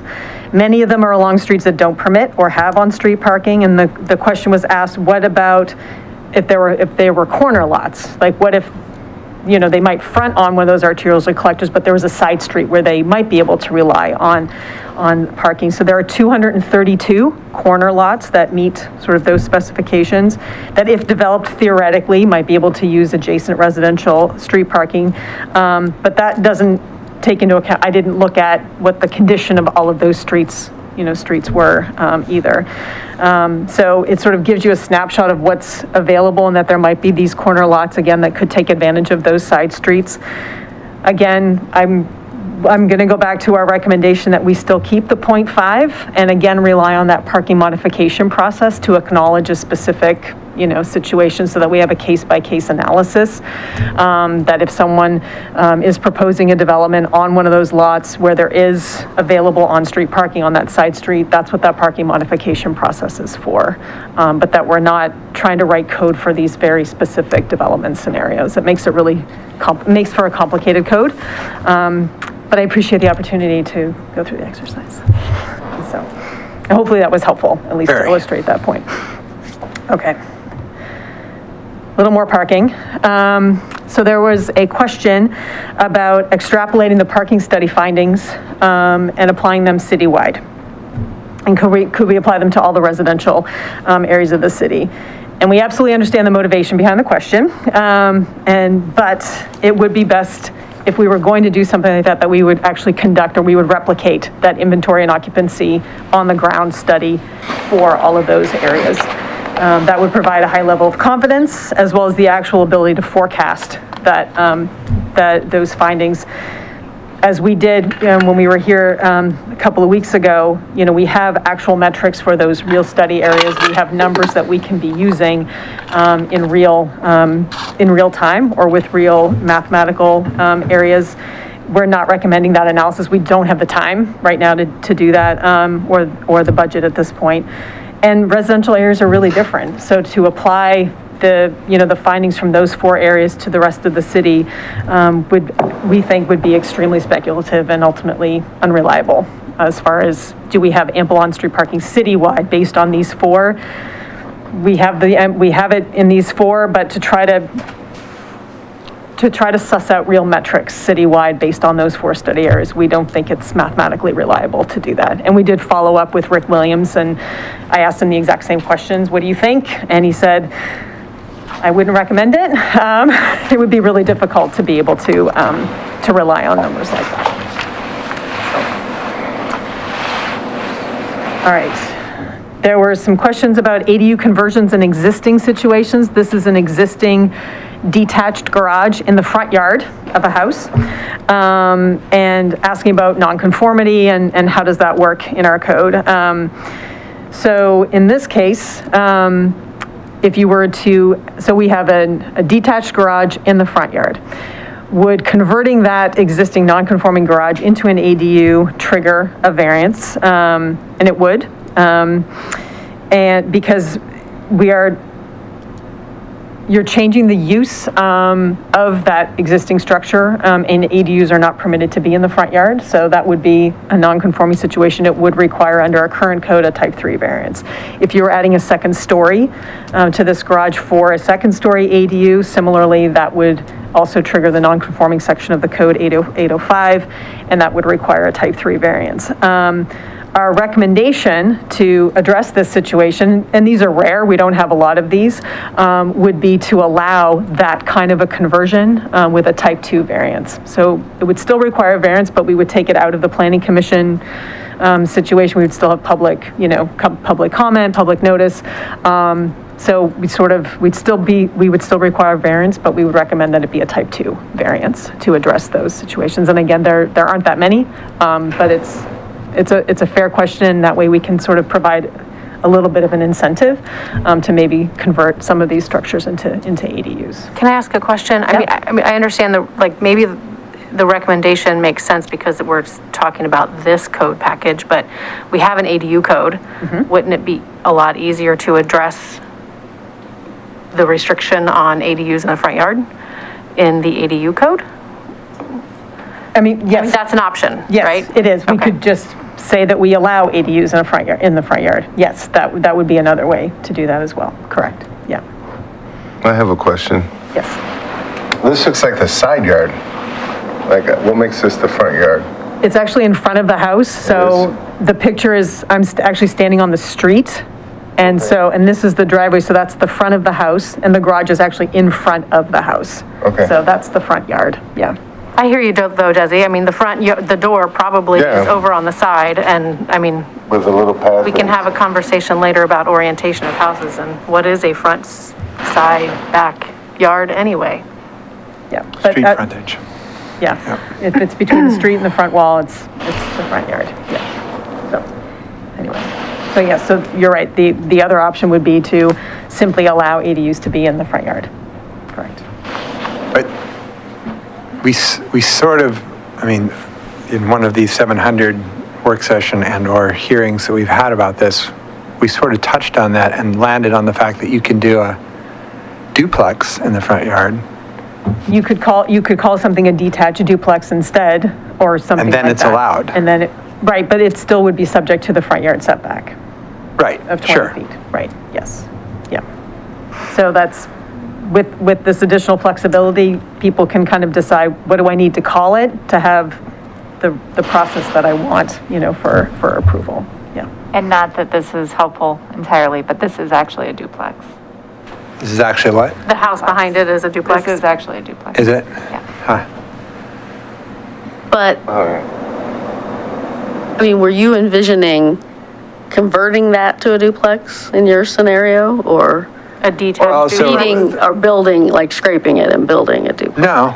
No, maybe making it like a carriage house, putting a duplex, the duplex above the garage. Or converting, or whatever. But just, we don't allow ADUs in the front yard, which I never agreed with that idea, but I lost. Anyway. Okay.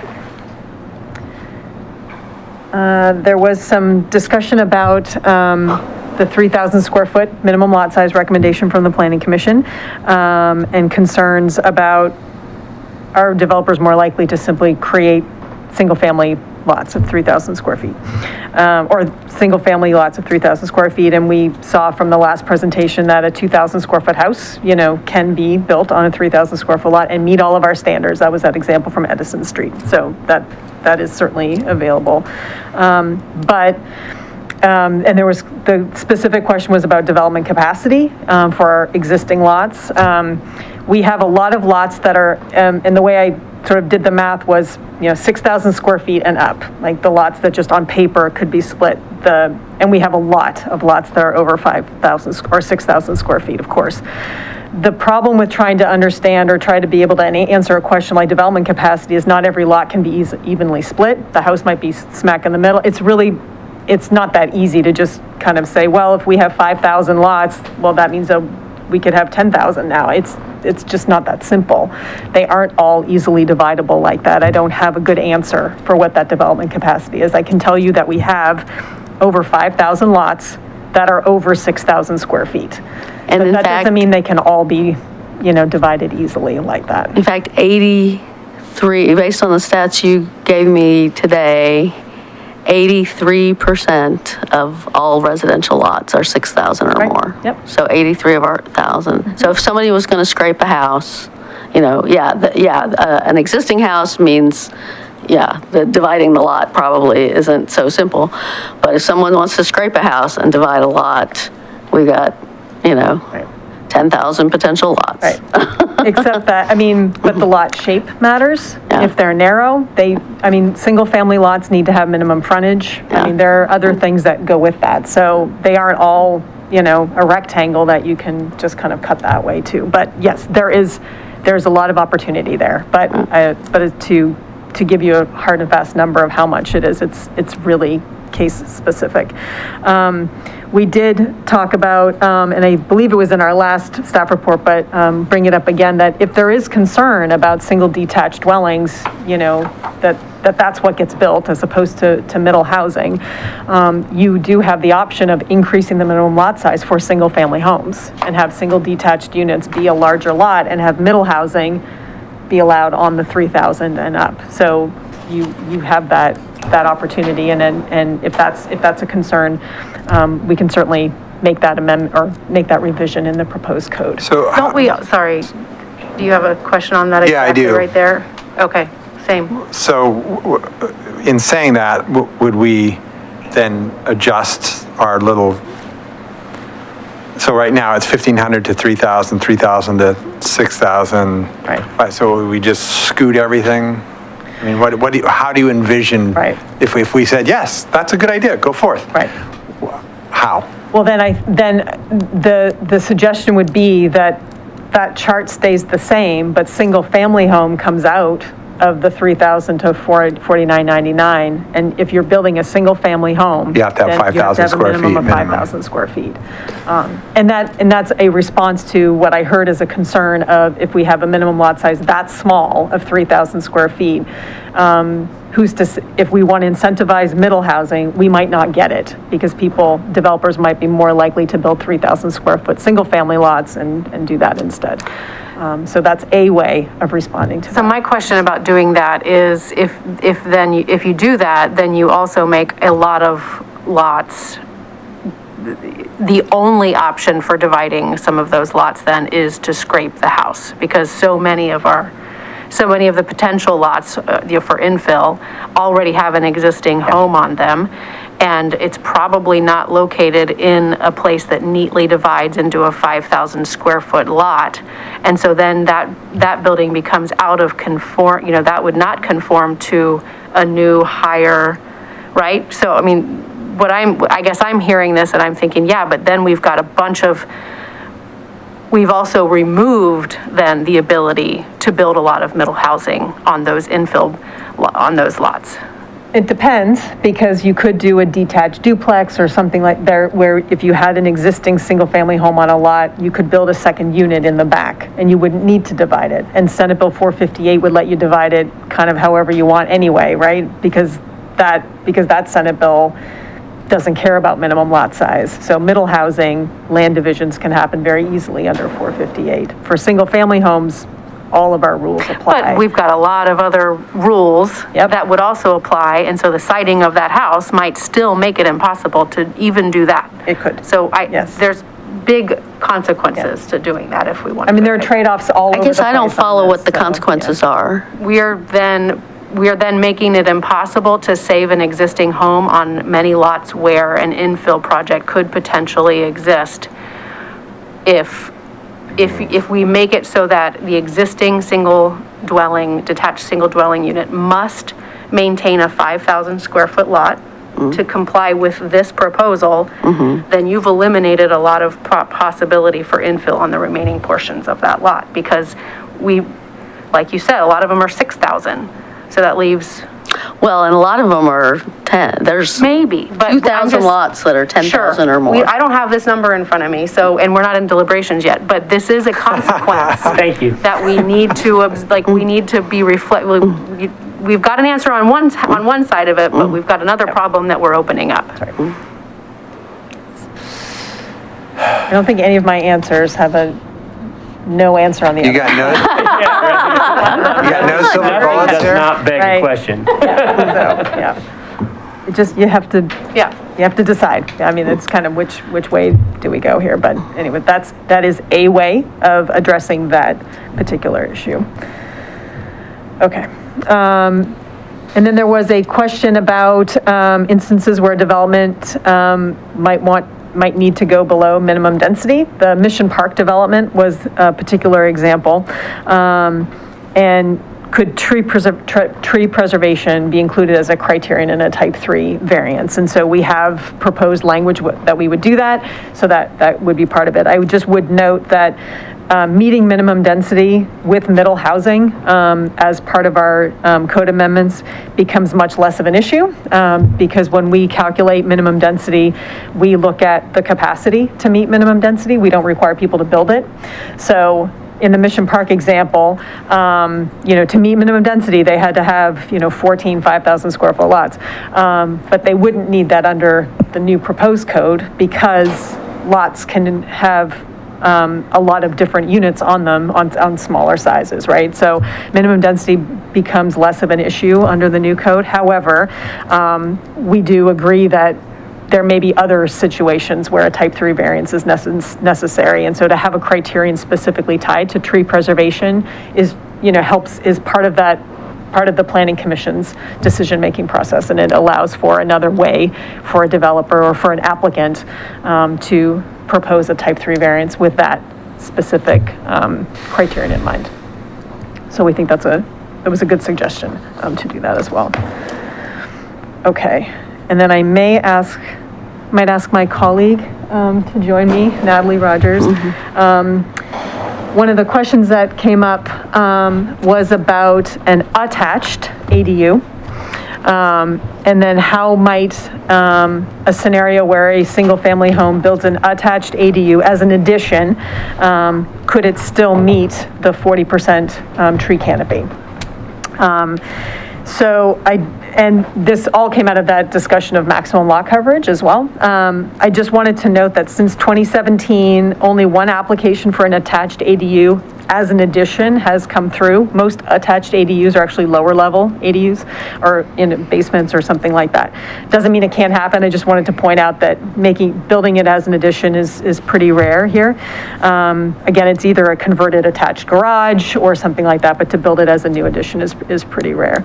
And I just wanted to caveat this before Natalie goes into her discussion that every lot's different. The ability for any particular lot to meet any standard is very different. 40% canopy or not, depends on the site size, existing, built vegetation canopy, site of the existing house, size of the proposed ADU. There's a lot of things, but we did work through a scenario that can help illustrate how this all can be achieved.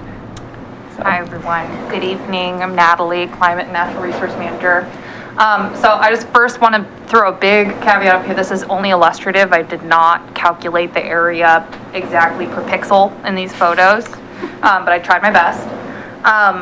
What I wanted to show here was an example of a 600 square foot ADU on an existing 1,220 square foot home on a 5,000 square foot lot.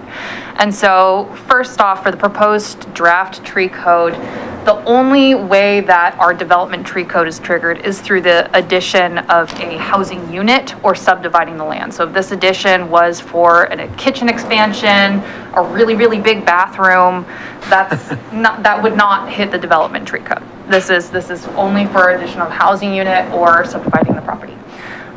So I kind of pretended like there were no trees on the site. As you can tell, there is existing canopy currently that would kick into our preservation standard. There's some additional credits you can get for existing canopy, but just for simplicity's sake, I said, pretend there's no canopy whatsoever on the site. You're starting from scratch.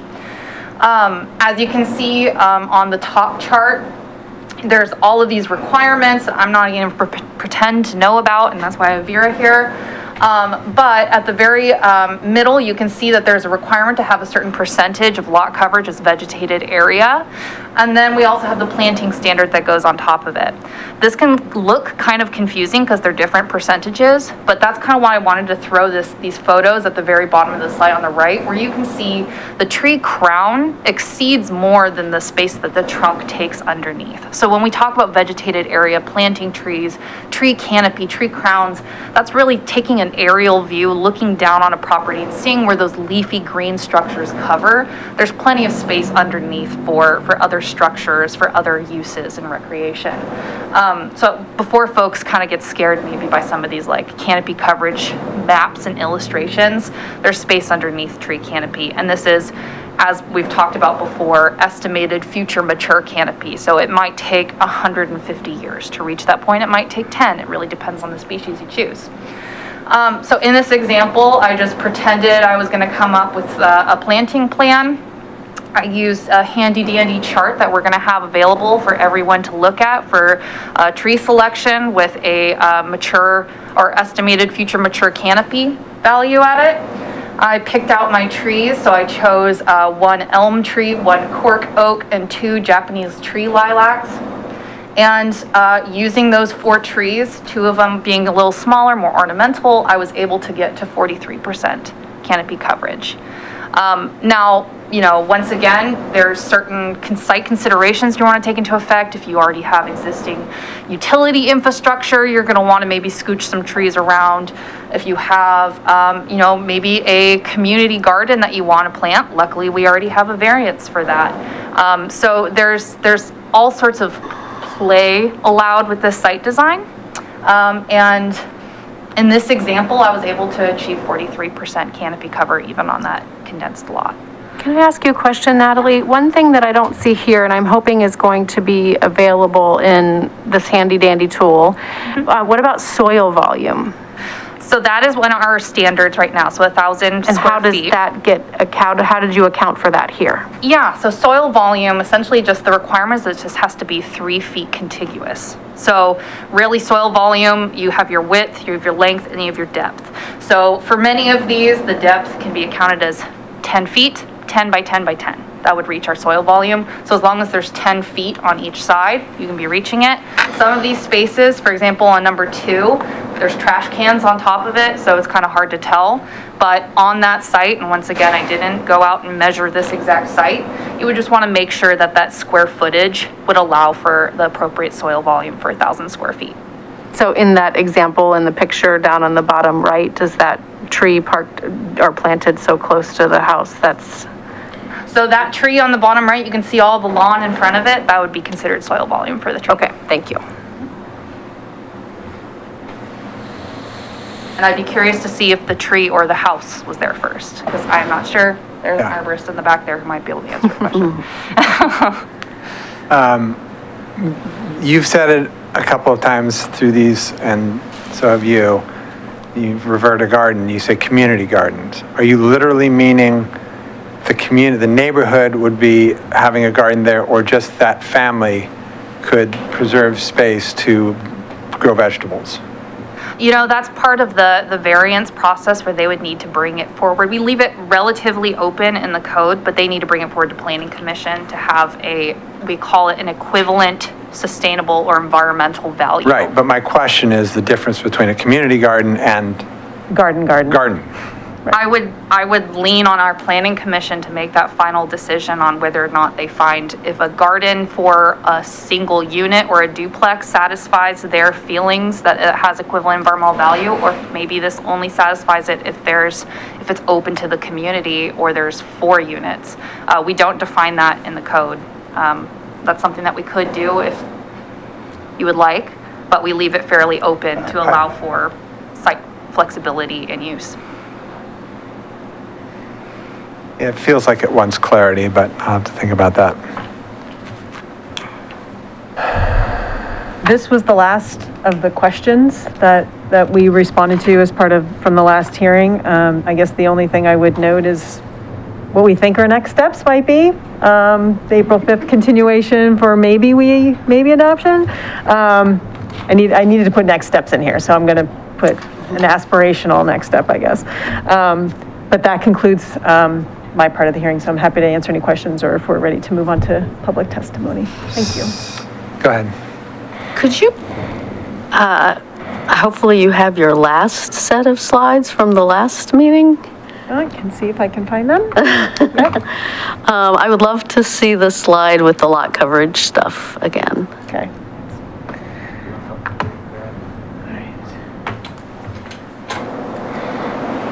While she's doing that in Henley, that last picture, so we're imagining that without any canopy coverage, and those were planting trees to get the 40%.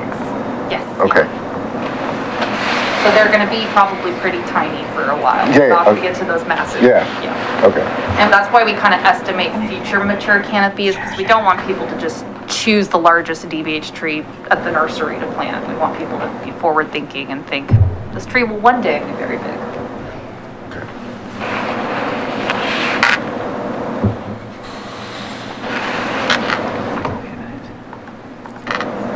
To share it here. Getting good at this. Yeah. I think it's this one. Yep.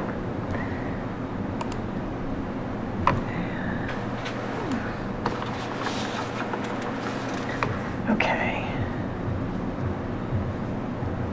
You said lot coverage, Counselor Beatty, is that right? Yeah. Okay. Find it. This one. Okay. Yep. Lot coverage and minimum vegetation standards. Right. Perfect. I wish I had that printed out. Yeah. Okay. Take a picture. Yeah. Guess I could, couldn't I? Yeah. That's what I do. Oh, maybe I will. I mean, I think that's information I'll want as we get into deliberations. So Okay. I am going to take a picture. Oh. I have almost no battery left, but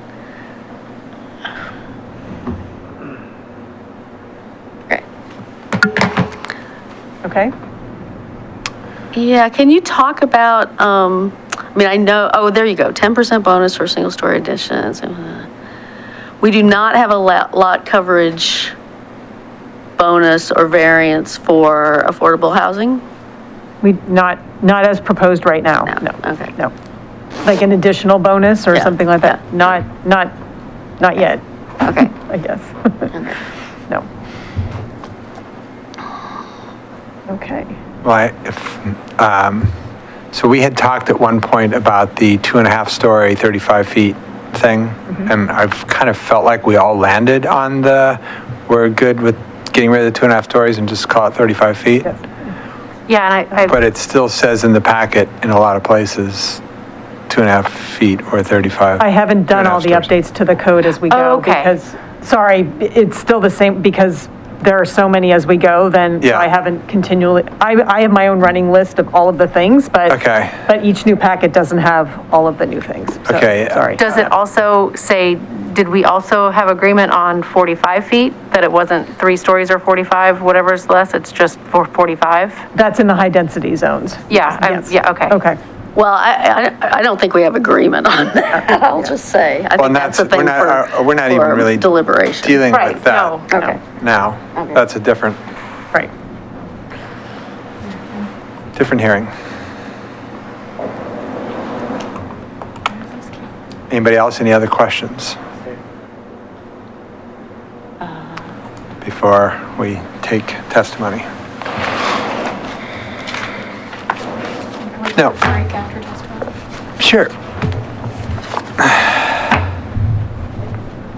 All right, sorry, did we receive any additional correspondence since? Mr. Mayor, I can read into the record that correspondence council has received on the comprehensive plan housing and parking. I believe council's received all this, but for the record, correspondence was received from Andy Holthouse, Angel Falconer, and Niall Hagan. Yeah, we saw those. Okay. Nothing new on this topic has come in since council started. All right. So, council will now take public testimony on the proposed code amendments. I will recognize speakers and any questions should be addressed through me. Before you speak, please state your name and city of residence for the record. For those who wish to testify in person, please submit a yellow comment card to staff. If you're on Zoom and would like to speak, please raise your hand, write a note in the Zoom chat, or email ocr@milwaukeeoregon.gov. For those who wish to testify and are calling in through Zoom, please raise your hand by dialing *9. Presentation times for all speakers will be limited. Individuals will have 3 minutes and representatives of groups will have 10. Please confine your remarks to the proposed action, avoid repetition and irrelevant information. So I have 2 yellow cards as of now. And then we'll check with what's online, okay? And we're taking comments, Mr. Mayor, only on the housing and parking code? Correct. Okay. So, John Brown.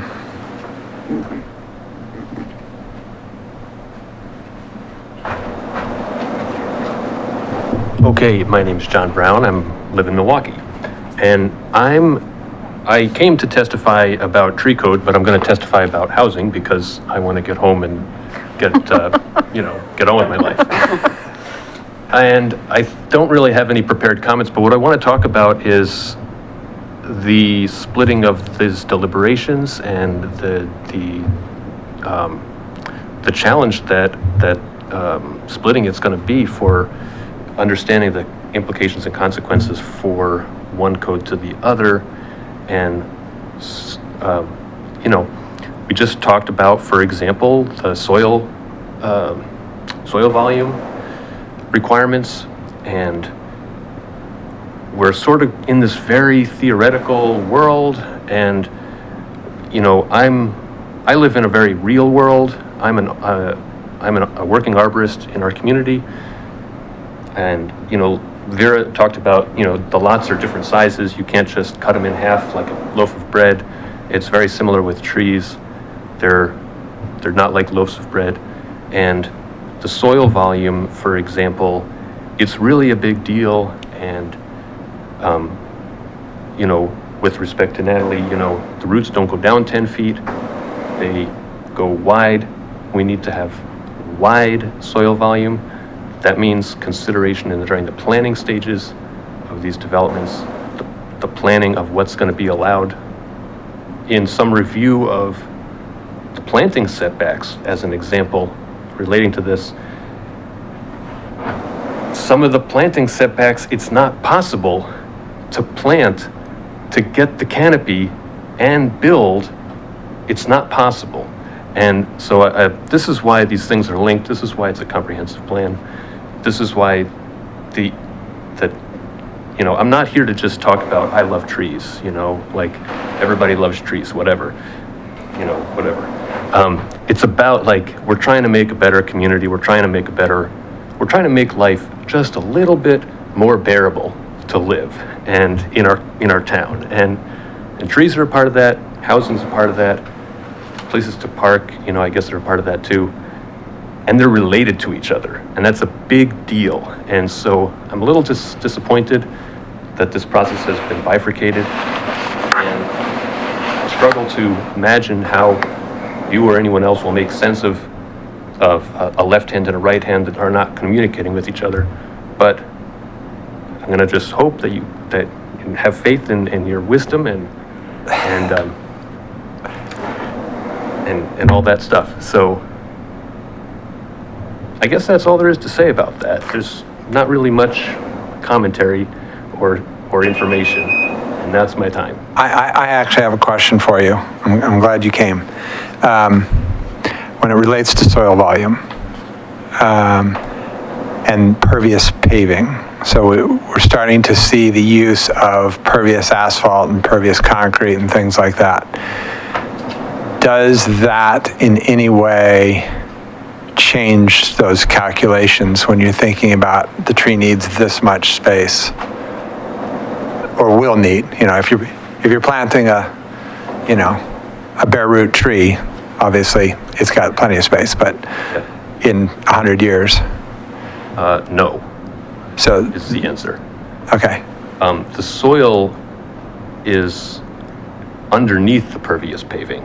And so the soil preservation standard is about preserving the soil in its current natural state, in a uncompacted, undegraded state, as undegraded as is possible in an urban environment. So if we take as an example, that's happening in real life right now, if we take as an example Linwood Avenue. So there was a lot of construction, the soil became compacted, the planting strips were filled with gravel during the road grading process. I'm a curious citizen, so I drive around and look at stuff sometimes. Then the trees went in, then the pavement went in. Maybe the pavement is pervious, maybe it's going to be replaced with pervious pavement in some future scenario. But the soil that's underneath it has already been compacted. And that's not mitigated by the placing of a pervious surface on top of it. Another example where this is happening right now is on 37th and by the new development by, right, yeah, got it. And this is where I talked about this many years ago, before the pandemic, it's so long ago. We saw these images of the proposed Henley place. We saw images of the place at Dogwood City Park, right? And there's pictures of trees in the pictures, in the artist sketch. But right now there's bulldozers driving all over the place. And so they're selling us, and we're buying a false idea. And so, we pat ourselves on the back, say, well, we required there to be all these trees, and the developer is such a good-hearted person that they promised to plant 500 trees. But they promised to plant them in soil in which the tree will struggle to survive. And so we have set ourselves up for failure. And in this situation, we set ourselves up for failure for the tree, right? But that relates to failure for the housing, because we told all these people, hey, we're building this development, it's gonna have trees, you should move there. And we said, yeah, it's gonna be great, we're making our community better. But what happens in the future? We struggle to succeed. And, you know, like, I don't wanna be just a negative Nancy, you know, like, boo, boo, boo. But I go around and I see this happening a lot. And like in my community, we had a lot division, and there was a big coastal redwood, you know, about as big as this table. And the lot was divided, 2 new homes were built. The homes were built so close to the tree. You know, there was no tree protection during the construction. Well, that's okay. Coast redwood is pretty good at tolerating a lot of abuse. Cool, it survived. But now the people live there, and they told me, they came and asked to me, they said, man, this tree is really close to the house. I think we gotta cut it down because it's too close. So did we succeed? Well, we succeeded. We said, well, we divided 1 lot and we made 2 houses and we saved a tree. Yeah, good job. We didn't really succeed. That was a year ago. So, you know, we didn't really succeed. So the point is these are connected. You know, how far the setback, how much the soil volume, where you can do these things. You know, it's not a loaf of bread, and it's very complicated, right? And I think that, you know, it's a big thing. You know, it's a lot of cookies in the air. You know. Thank you very much. I appreciate that. Well, I wanted to clarify some of what you were just saying to make sure I understand. So, I mean, I get the existing tree protection, not compacting. I think our code tries to address that. But on a green field or whatever you want to call it, like 37th and Monroe, there's not tree. Well, that's another story because they cut some things they weren't supposed to cut. But right now, there's no trees being preserved. So your point is that all the compaction that happens in building that is going to make future planted trees not. It's going to be very challenging. I mean, it's what you're supposed to do, go in and like plow up the soil and. Yeah, but so the thing is you need to like go put on a hard hat and see what's actually happening. Like by the time that let's say, yeah, we could do that. We could like till up the soil. But by the time that step comes, there's going to be houses all over the place, and we cannot bring a machine in there. You know, so it's like not feasible anymore. And you know, I'm not just saying like pie in the sky, we should just like not build anything and like never drive any bulldozers. Like we need to do that. But there are alternative solutions that already exist that we can implement, that builders can implement, and we can, you know, that can be required. And that's part of what the soil volume is about. So when we go to like Linwood Avenue, so we have underground. We have structural soils that can be placed underground that are used underneath roads and concrete walkways, you know, that provide this soil and allow you to drive your bulldozer all over the place. And now we're going to put a unit in, right? And then we're going to put concrete over the top of it. Like there's a lot of, we have, you know, this is the thing, is like we have the technologies, we have the know-how. Now we need the willpower to apply it for good. And, you know, that's really what it comes down to with all the things, you know, whether it's the housing, the parking. And I think a lot of the deliberation is heading in this direction, like I really like what Vera said about, you know, the bread box. Like the lots are very unique and we have a weird town that a lot of weird stuff got built in crazy places and who knows, you know. But like, we know how to do it. We know how to preserve trees. We know how to restore and rehabilitate damaged trees. We know how to build all sorts of things. We built like skyscrapers, you know, we fly out to outer space and stuff. We know how to do all this crazy stuff. But what we don't seem to know how to do is work together to everybody talk to each other and connect it. So, you know, that's where these things happen. So that's where we get into a situation where the house is completed. We built a house, hooray. Now we come in and either we plant to fail, we plant things that are gonna fail, or, and so then what was the point? You know, we wouldn't accept this. And I think, you know, I'm going off my tangent here, but like about the trees thing, you know, we wouldn't accept this if we had building contractors, another component part of the building development process that routinely failed. We wouldn't accept it if, you know, like we had a practice of, for some reason, like putting the foundation in last. And because we put the foundation under the house, we had to shoehorn it in, they routinely cracked and fell apart. And we would say, this is insane. You know, we wouldn't accept that kind of reality. We'd say, well, that's why all the houses keep failing. So we need to, everybody be together and make because everybody's action impacts the other person. So we need a team. And so what I'm hearing is that we need to protect the soil where we're going to plant a tree as if there was a tree already there while we're in construction. Or have an alternative plan in place. Yeah, okay. And it's not just about this, it's about all the things together. So I'm gonna stop because you guys have a long night ahead of you. Thank you very much. I'm gonna cancel my future testimony because I gotta go, you know, get my life on, you know, so. Thank you. Thank you. Thank you. Commissioner Massey.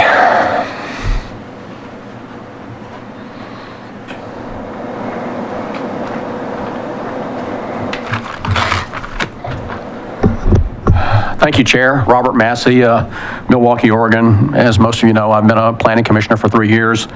Normally, I would let my contributions in that forum speak for themselves, but due to some personal issues and some time constraints in a previous meeting, I didn't feel like my thoughts on this whole topic were adequately conveyed, and so that's why I'm here tonight, so thanks for having me. You know, I tell everyone that Milwaukie does a great job in community engagement, and I was a naval officer for 26 years. I moved 13 times. So I saw a lot of cities and suburbs and towns and how they engage their communities, and Milwaukie does a great job, okay? So, you know, during this whole process, I listened to a lot of folks testify, as you are, but I will tell you that I give credence to one group above others, and that was the CPIC. And why would I put the CPIC at the top of my groups to listen to and really concentrate on?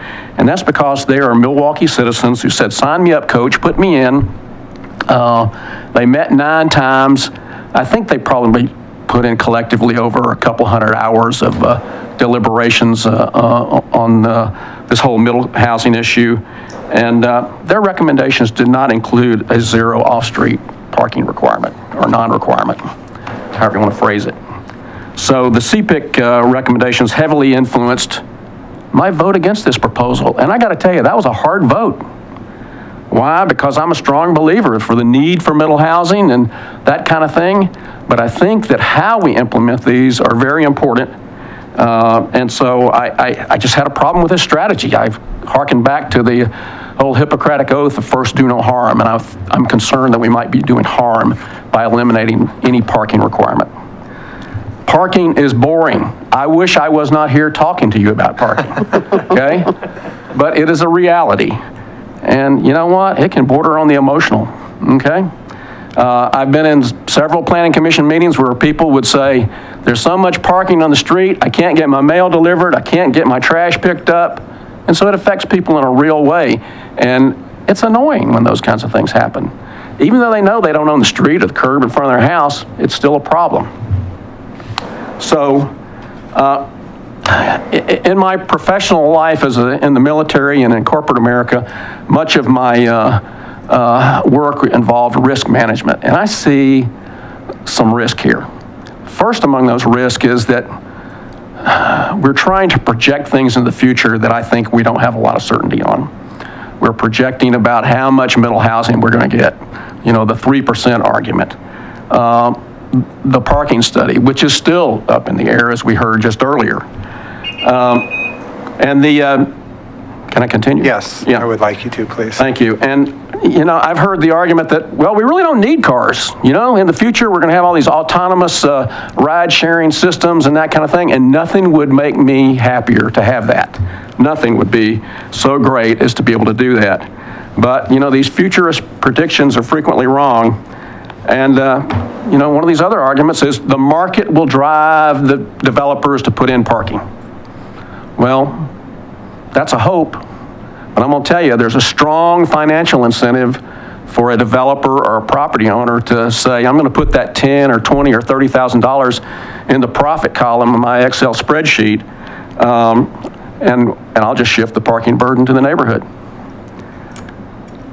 You know, the final thing that I will tell you about, which I think is a risk, is that I'm in the market for an electric car, as are a lot of people. I want to lower my carbon footprint like so many others.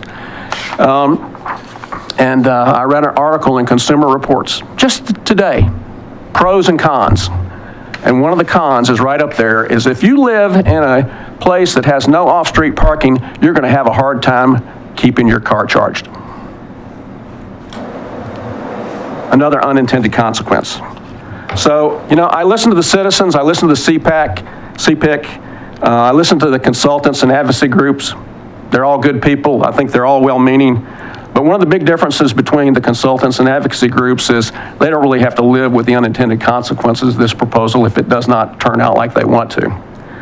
So I think the original proposal is put forth by the city staff and the CPIC is reasonable. It promotes middle housing, which is what we're trying to do. Doesn't have to be perfect, has to make things better, and it's less risk. And I've outlined a number of risks as far as I'm concerned.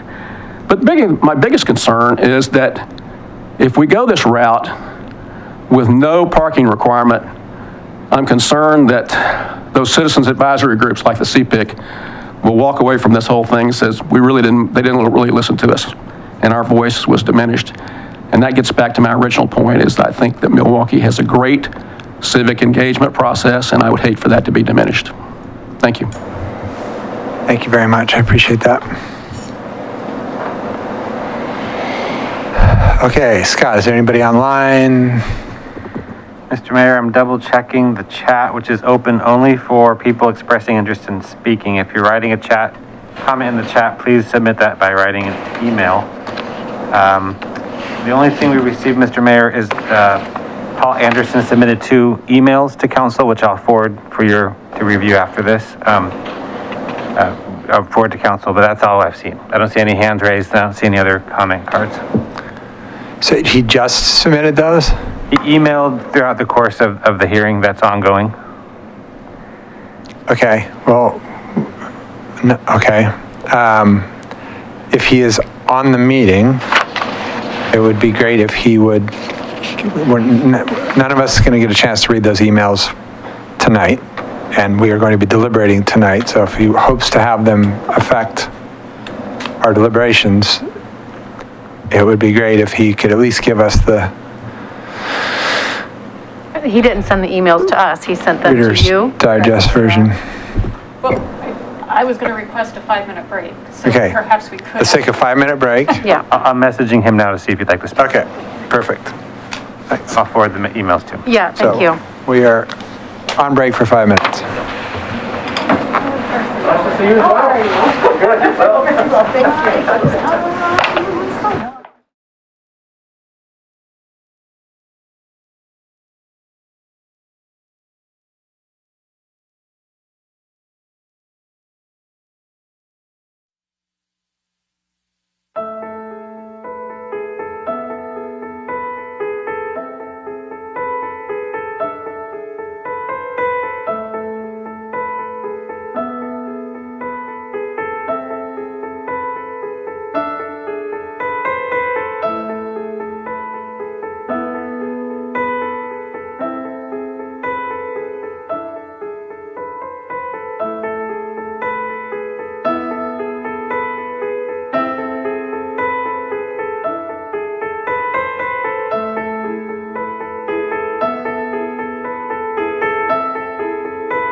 He did the we're on air. Okay, so is there anybody else online that's plugged in since? Yes, Mr. Mayor, it appears Mr. Anderson would like to talk, and he is called in as well as on this computer. So there's one phone number. I'm going to allow it to talk to see if that's Mr. Anderson. So just, never mind. He's going to talk about trees. We're technically speaking not taking tree testimony, but we kind of did. I mean, I think he's responding to the slide. The conversation that was, yeah. Yes, let's bring him on. Mr. Anderson, can you hear us? Yeah, I can hear. Can you hear me? Hello? Definitely not. Let me try this again. It told me to hit *6. If you're talking, Mr. Anderson, we can't hear you. Tell him the *9 thing or whatever it is. I think it's *6. *6 to unmute yourself on the phone, Mr. Anderson.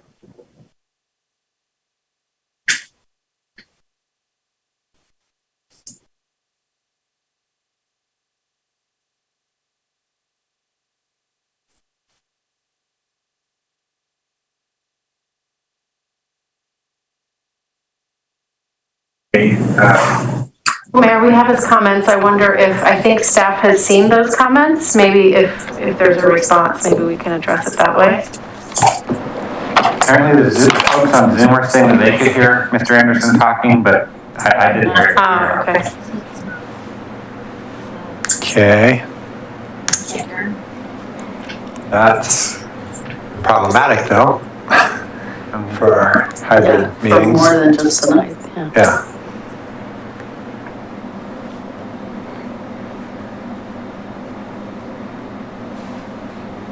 So I'm not sure why we can't hear him. I brought in the. We had people last time that we were hybrid and it worked okay. We were able to hear that. that called in on a phone? Oh, it wasn't on the phone, but they were up. That's fine. Can you hear me yet? No. It's showing up there. That indicates that Zoom is picking up, but I'm not hearing it. Can you guys hear me? Can you guys hear me? I can't hear you either, Justin.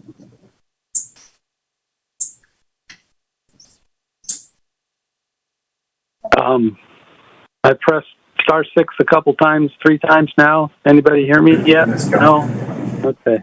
Yeah, we heard her great. We could just read the across the phone.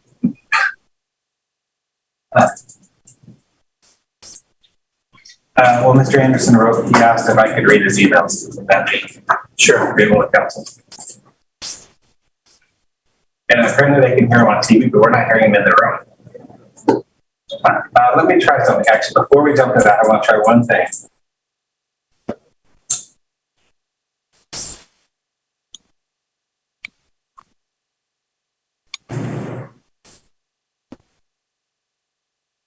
Mr. Anderson, can you try talking now? Yeah, can you hear me? Okay, yes. Let me do one more thing. Okay. Please try talking now. All right. I just wanted to point out, in the example that was given by staff of that.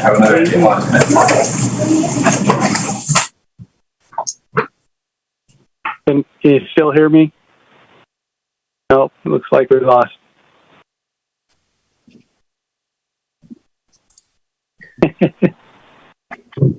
Hold on, Paul. Okay. Looks like they're figuring things out. Oh boy, okay.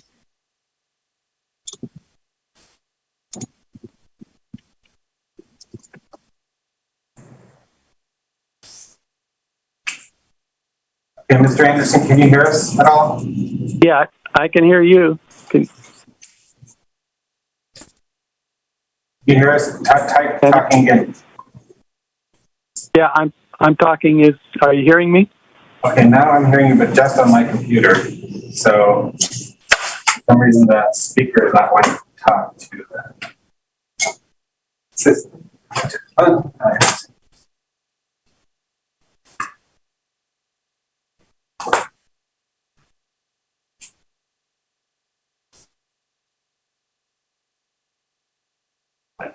All right, we'll go ahead and read his emails. Okay. Can you hear me now? You guys hear me at all? Just barely. Mr. Anderson, I'm sorry. I'm going to have to read your email. The room can't. Okay, let me try one more time. Can you try now? All right. Can you hear me now? Any better? No? All right. What if you put your microphone down to the speaker on your computer? Mr. Anderson, can you try talking now? Turn your computer's volume max up. Okay. Can you hear me now? Can you hear it at all? The room's picking up, so go ahead and talk. Sorry about all the delay, everybody. Go ahead, Okay. All right. I just kind of wanted to tie in what one of your previous people that was testifying had to say. I can't remember his name, but about, this all has to be done together. The tree code and the ADU stuff and everything, because again, this example given of the ADU and house on a 5,000 square foot lot, it's not realistic. He pointed out there wasn't enough, soil around the trees, and I would note that those trees, number 1 and 2, they don't comply with that table. I believe it was, there was a setback table that was in the ordinance. I think it ended with an H.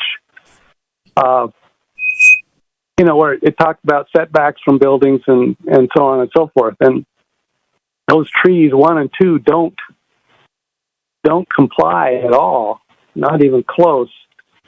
So again, this was supposed to be an example of how you get to, over 40% tree canopy, but you can't plant those trees 1 and 2, which is the major part of the canopy. So in those locations, and there's nowhere else to put them.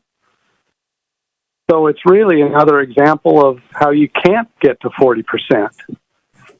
I still feel that 40% is just completely unrealistic. And to have fees and such based on that, to me, it's just plain wrong. Anyway, that was my comment regarding the ADU portion, or this portion of the meeting. I have other comments regarding the actual tree ordinance, but this, like I say, is just an example again of how you can't get to the 40%.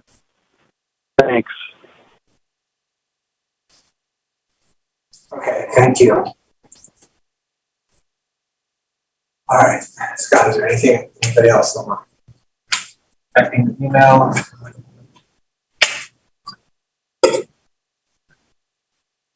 No, Mr. Mayor, I don't see any other. Staff have any response to the testimony?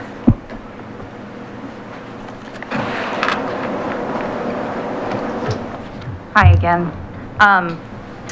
I'm flipping through the code, and I believe Mr. Anderson might be referring to a past table of planting distances that was removed from the code. In his email, he referred to 16.32.042H, which is our submittal requirements for submitting essentially your tree inventory and performance plan, essentially the packet that needs to go to our urban forester and planning team. So I'm not exactly sure. Maybe he's referring somewhere else, and he's welcome to email me. Maybe for G, clarification. maybe G right above it talks about the requirements for soil volume and strips and 3 feet and what those it says prescriptive path for soil volume. So there's a prescriptive path, which is that 1,000 square feet that I mentioned before. There's also performance path, which means that maybe they don't have 1,000 square feet, but if the arborist can show that it's appropriate, they were able to get permission from the urban forester. There's no setbacks for trees though. So if a tree is close to a property line, the only difference there is that when we're talking about credits and some of the other aspects of the code, some of those percentages might be different if it's a right-of-way tree versus a property on-site tree. But there's no setbacks for trees currently. All right, thank you. But welcome to email me and for any questions, or maybe I can help clarify something. Appreciate it. Vera, did you have any response to any of the testimony? Okay. Does council have any questions for staff?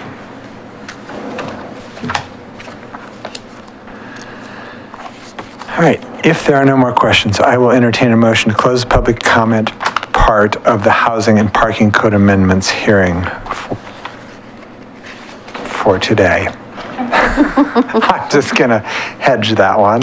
I move to close the public comment part of the hearing on the proposed housing and parking code amendments for today. I'll second for today. It has been moved and seconded to close the public comment part of the hearing on the proposed housing and parking code amendments for today. All those in favor? Aye. Aye. Opposed? None heard.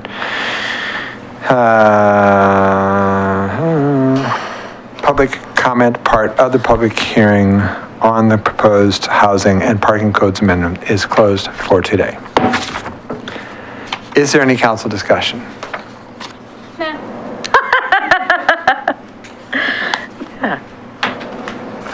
Who wants to start? Maybe I should ask it that way. Well, I don't know if you want to go topic by topic.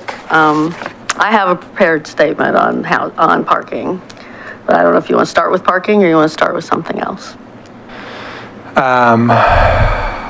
Well, we know parking is the most contentious part. Does anybody think we have any contentious stuff on housing right now? Define contentious. There's things to talk about. Okay, well then let's move through the housing things, because perhaps that's something we can straw pull our way to closure on and then go into parking.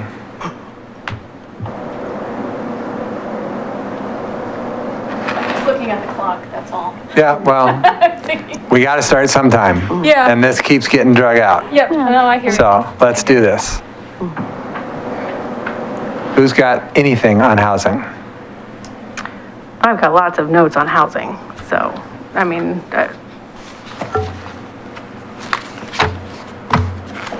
Should we just go through with, starting at the top of the clean copy? Or red line copy, or? I guess we're all on different copies, aren't we? Yes. Yeah. But it's all the December or January 10th. But yeah, our RS pages won't be the same. yeah, I'm on RS pages for this last packet, so I don't. Yeah, and I'm working from the 15th packet. If you use the code section, I mean, we should be able to find it, but it'll take a little bit. I mean, I don't know, do we need to go page by page? I guess one thing I would throw out there is I would like to see us, on the height question that we were discussing earlier, after we got the last staff packet that showed, the 30 and 35 foot height, I would like to see us, and also thinking about giving better incentives for affordable housing, giving things that will, really, potentially be attractive. I'd like to see us reduce the height to 30 feet and then give 40 feet to affordable housing. I'd like us to reduce, I think the 31, I mean, we had a picture of what was 31, and that was already awfully tall. I see some of the houses in Selwood that are, definitely very, very tall, and out of scale with everything around them. I'd like to see us lower the general allowance, but then give that as something that could really, be an addition for affordable housing. So we get taking into account the whole side plane, or whatever that thing's called, calculation, where Side yard height plan. That's it. Good job. To me, I get what you're saying about Selwood. But they don't have that. I mean, you can build a flat roofed, whatever their height, like, whatever, 3 feet, 4 feet, whatever their But I setback is. think they're building higher than 35 probably even, so. I think they are too. But I don't know. I mean, I don't have the capacity to measure that. But anyway, I want to throw that out there as an idea. And so when you say that, are you saying affordable as in 30-year guaranteed area median income 60% or less kind of affordable? Mm-hmm. Not just will be affordable to a young couple because it's not a $700,000 house? Yeah. That's what I'm saying. Okay. And you're saying, so then what's the allowance? What's the addition? The bonus? 10 feet. So drop it to 30 and give it 10 for 40. affordable. And how many stories can you fit in a 40? 4. I mean, it's tight. But would it still be subject to the side yard height plane? Yes. Yes.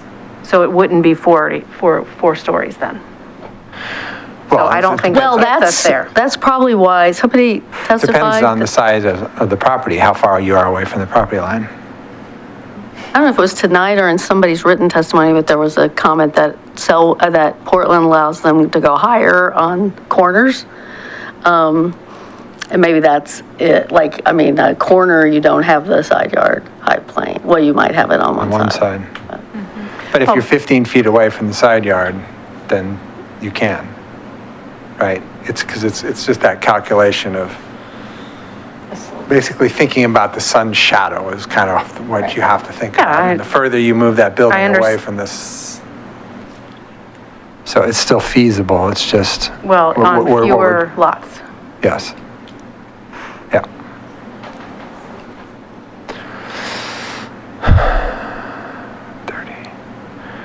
Well, we've heard, or we've read,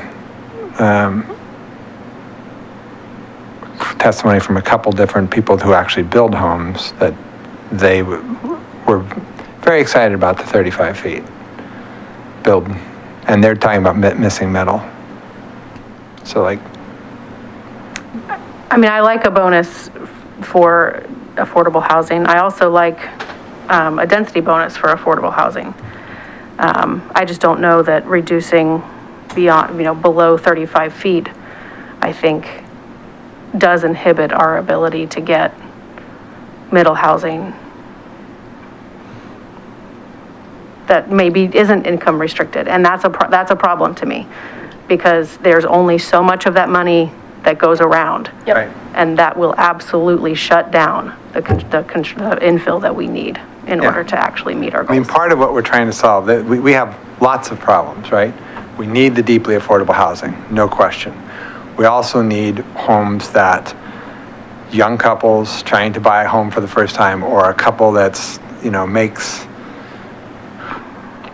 less than $100,000 a year, can afford a down payment on. And those are where we're getting into the cottage clusters and the quadplexes and that those kind of are, I mean, unless we think people are going to stack them, if they're going to be that kind of affordable, they're going to be 2-story. Totally these things that are 3 and 4 stories that are built in Selwood are the $800,000 things. There's a proposal for a cottage cluster on Olson Street right now that's on Zillow. I mean, the city, I don't think has a proposal yet, but you can Zillow it, and it's 40, I have the address, 4103 Southeast Olson. That's 5 2-story cottages. If you're trying to, and they're saying they'll be $399. Okay, so that is a price point that we need. I mean, I would agree with that. But I don't think you're going to see that price point need to go more than 2 stories. Unless somebody does a stacked triplex, for example. Yep. And that is probably the one way that would happen. I'm generally supportive of ways that we can encourage the building of smaller single-dwelling units. But I also am aware that when you are talking about co-housing, I'm not sure that our code has done a great job of thinking through, like, just having a large house that has 6 bedrooms. If someone wants to build to that, I'm not sure how we accommodate that in our thinking around middle housing. We haven't called that out expressly as a middle housing form, but it is de facto very much a middle housing form that I think many of us have occupied in our mid-20s or early 20s, or some of us are 30s, or now in our 50s. Yeah. So that gives me pause when I have my general drive towards smaller is better, because there are ways in which smaller can look different than this code really speaks to. Well, what you're talking about in the sort of really great version of what you're talking about is SROs, but we don't have SROs in this code at all. Well, and I don't know that we need to have them in the code because there's nothing that bans them. So I don't think they're. You always bring that up. Besides Oregon state law.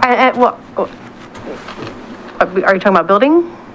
No. What is the Oregon state law? It's not more than 3 unrelated. No, that's something that exists in our code, that we actually have a definition of unrelated people. That's in Milwaukie code. At least that's what Sam told us when we talked about this last time. And I don't think I ever got an answer on where that is because I couldn't find it. But there is something about unrelated people, and that's she said that was in our Milwaukie. Okay. But I don't even have to think about examples that I think about 3-story homes that used to be generational housing because you had the ability to have a 3-story home, which meant that you could have a 2nd floor kitchen, and grandparents lived on the 1st floor, and the family lived, the children with their children lived on the 2nd and 3rd floors. I love the idea of bonuses above what we're already doing. I'm certainly not interested in moving backwards, and to me that's backwards. Well, and to Councilor Heisey's idea, we do have, I can send the chart around, but Vera pulled some stats today. We have 1,700 and something lots over 10,000 square feet. So those lots, the jello mold of what can be built there can be the kind of co-housing you're talking about. Right. It's going to be hard to do on a 3,000 square foot lot, but on some of the larger lots in town, I don't see that. We haven't envisioned that. We haven't called that out as a section here, but there's nothing that stops that from happening. Yeah, no, and I don't think there is. And that was mostly me thinking out loud. It wasn't particularly helpful for advancing the conversation. I was just stating that there's a nuance to driving towards smaller single dwelling units that I have been thinking about more recently.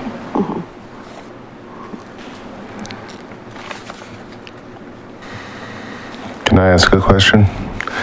Why does it matter from 35 to 30? I just think the examples of 35 of over 30 are pretty out of scale with surrounding houses. How many houses over 30 do we have in Milwaukie? I have no idea, but we saw one. We saw some, and we saw one in the last. It was 31. Report. Yeah. And that one, frankly, is not the most egregious example because it is kind of out on a corner and it's not up against another house. I have some pictures I sent to staff that I might want to call up tonight, and I can show you some out of Selwood that I do think are a problem for the neighbors. I wouldn't want to live next to them. If I had a nice, modest one-story house, I wouldn't want this thing going up next to me. That big. I mean, we have 3-story homes in Milwaukee, and most of them are very old. So this is kind of a new preference to limit the number of stories on houses. There are lots of 3-story houses in Milwaukee. Oh, yeah. For sure. Some that we've tried to preserve. Yeah, some grand old houses. Yeah, grand old houses that have huge setbacks. That are on big lots with huge setbacks, yeah. Well, and I do think that the side yard height plane is a saving grace of our code. And I don't think any of us has discussed getting rid of it, but whenever folks are bringing up the example of Portland and how we don't want to be like Portland, I agree. And I think this is a critical piece of how we are not going to be like Portland, is this obscure sounding term that is very alienating. Actually is a big difference between what Portland is doing and what we're proposing to potentially do, because it takes into account how much shade the house is casting on its neighboring homes. And it also takes into account how much space is between those homes and tries to make it a more human experience. So you get something pointy that allows light and air to circulate in a way that a lot of the things that really upset people in Selwood, those homes do not. They don't. And they do make it feel like someone has dropped a very large, extremely expensive box right next to perfectly ordinary houses. So I absolutely understand where that concern is coming from in the testimony we've received. It's a real fear, and I think it's a difficult thing to articulate well, because the term side yard height plane does not invite you to go, oh, I feel better now, or to understand what it means. But I do feel like that actually will go a long ways toward preserving livability and reducing the impact of new development when we are getting some infill construction. Okay, so I'm not hearing a ton of support for dropping the overall height to 30 and then doing a bonus for, okay. So let's. I like the bonus. I like the bonus, and we can talk about bonuses. Maybe now, I guess, or we'd want to maybe have more. We want the bonus to make sense, right? It's just saying you can have another 5 feet if you do affordable housing. Does that make any sense? Does that get you more living space? Right? Are we willing to go to 45 feet in the moderate density zone? Well, I think eliminating the 2.5 stories gets us a long way. Yeah. And so I hope that we can all agree on that. Yeah. Next topic. Well, I don't know if it's switching topics, but I have something that I hope is maybe low-hanging fruit that I would like to offer. RS, I think I've marked the right code pack page. So RS 232 has to do with common open space. Okay, give me the code. So on the draft section. code section? Okay. I'm sorry, what was the RS? RS is 232 for today's package. Thank you. And it's under RS, or I'm sorry, it's under 19505.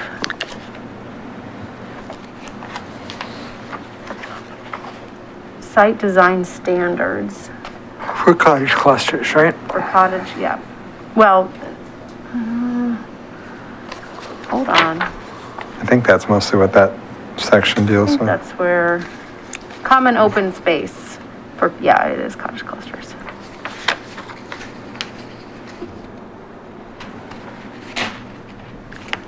Does it help if I give you a page number for the? No, because I have two I see. sections back. I just need the common open space 505 is long. Oh, there we go. Okay.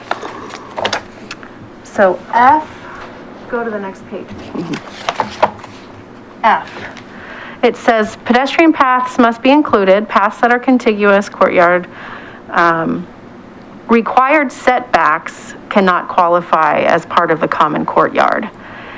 And I picture a scenario where someone wants to build a cottage cluster on a lot that, in order to save a bunch of trees that might exist, you know, on one section there, we might want to allow setbacks to count toward the common area, because that's where all the trees live, and that makes the most sense to put the common area, and you want to shift the living, you know, the building areas over. I just don't see any real downside to a setback. Well, and if we make it specific to, in order to allow for preservation of existing canopy or something like that, yeah. I mean, to me, it's like, this is talking about a place where, you know, the common courtyard is supposed to be an impervious, you know, predominantly impervious space anyway. Mm-hmm. And so you're already talking about a space that is kind of common open area, common green area.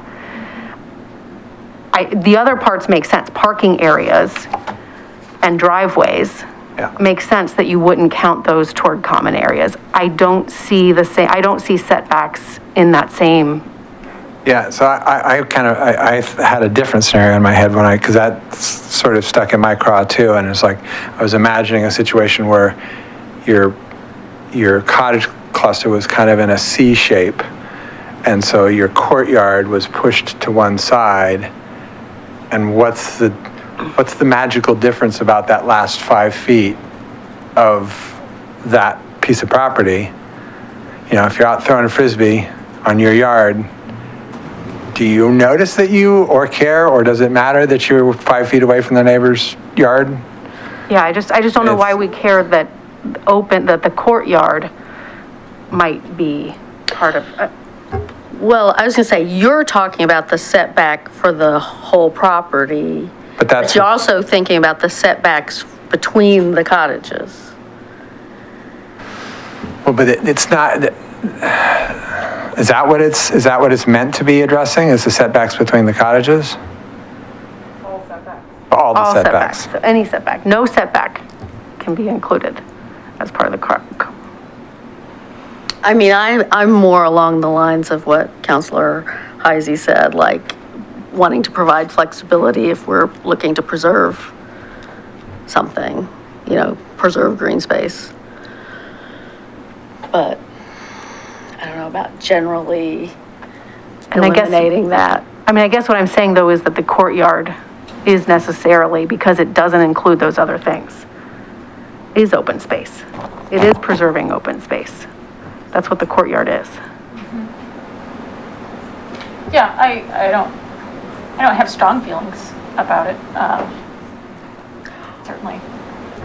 Well, if the setbacks count, if the setbacks between cottages count, then, I mean, you know, people are going to want to treat them as their little planting bed or their place to sit out their chairs and sit outside. To me, that's different than the setback for the whole property. Exactly, me too. Yeah, so I'm fine with what you're talking about, limiting, and to my mind, you know, when you're thinking about the courtyard doesn't look like an octopus, right? It's not a big blob with a whole bunch of little arms sticking off. It's a courtyard.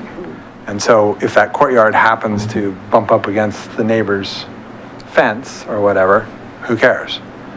So I'm in agreement that the setbacks of the individual cottages do not count, but the setbacks for the property itself can count.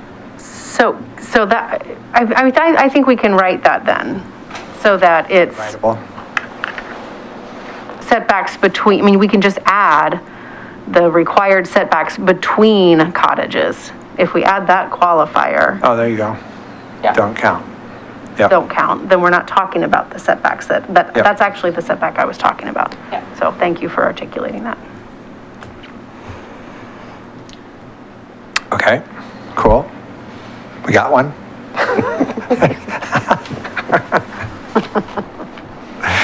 Next. Oh, here's an easy one. I noticed two references to single-family language. Change it to.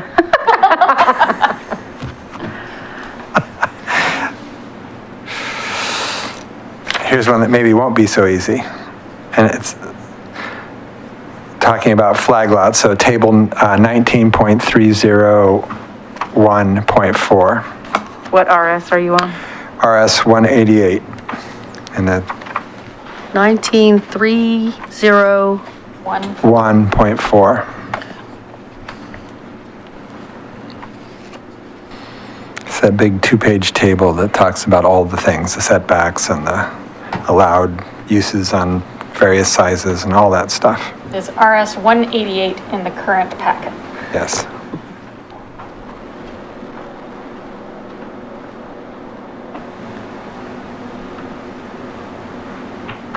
Are we there? Okay. So we do this interesting thing where we say, if there's a flag lot, the flag or the street frontage, however you want to consider that, if there's only one flag house, it can be 25 feet wide, but if there's two flag houses, it has to be 35 feet wide. Why?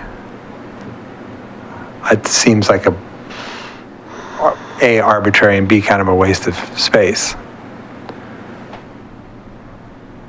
Was the concept of passing people? I mean, and you could do that in 25 feet. That's what our current code says? Apparently. So that's the answer. So that's the answer. So we can change that. Cool. Anybody have an issue with that? I guess it depends on where we come down on parking. You're not allowed to park on that anyway. You're not allowed to park even on the wider flag? You're not, it's literally, I mean, we could change that obviously, but in our current code, you're not allowed to park on the flag. People park in their flags all the time. I know. Yeah. Okay. And nobody parks in the garage, so. Yeah.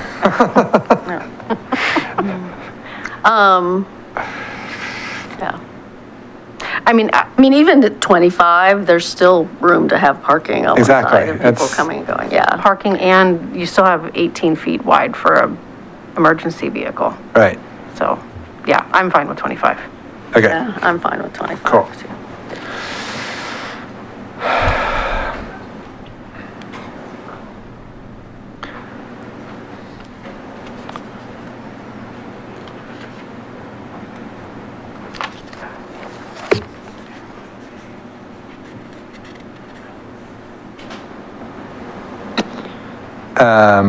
On that same, since we're there, on that same table, thank you. In the 7,000 square foot and up property. So if you look down at the notes in the bottom, a 3,000 square foot lot, if I'm reading this right, if it was abutting a 7,000 square foot, let's say it was abutting two 7,000 square foot lots, it would be required on one side to have a 10-foot setback. That doesn't make sense to me either. Am I misreading that? No, I have a very similar question. I have a similar problem with this because we are proposing to eliminate that footnote. Oh, good. Excellent. Thank you. Very good. Because I want to finish this thought. The very next day, that 7,000 square foot lot could come in and apply for a split. Split, yeah. Okay. Okay. What are you talking about eliminating? Footnote 4 on that table? It's the footnote, and then you have to refer back up to the I don't even top of have that a page. footnote 4 It's on the next page, right here. You're on. This is 5. Oh, well, maybe This is 5. Anyway, it says for lots 3,000 square feet and smaller, where a newly created small lot. Do you have that footnote? Nope. Maybe.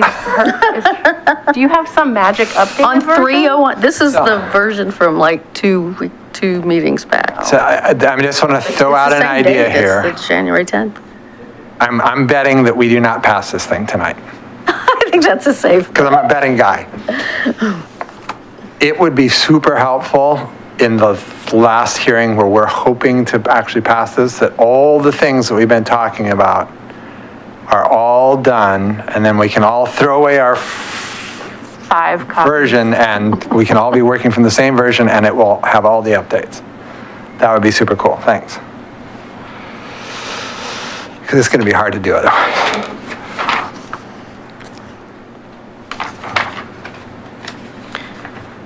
Okay.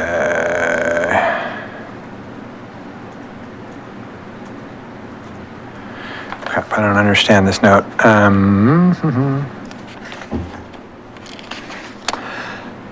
Oh. In our current code, is a variance on a setback available? Well, let's stop there, full stop. Is a variance on a setback available?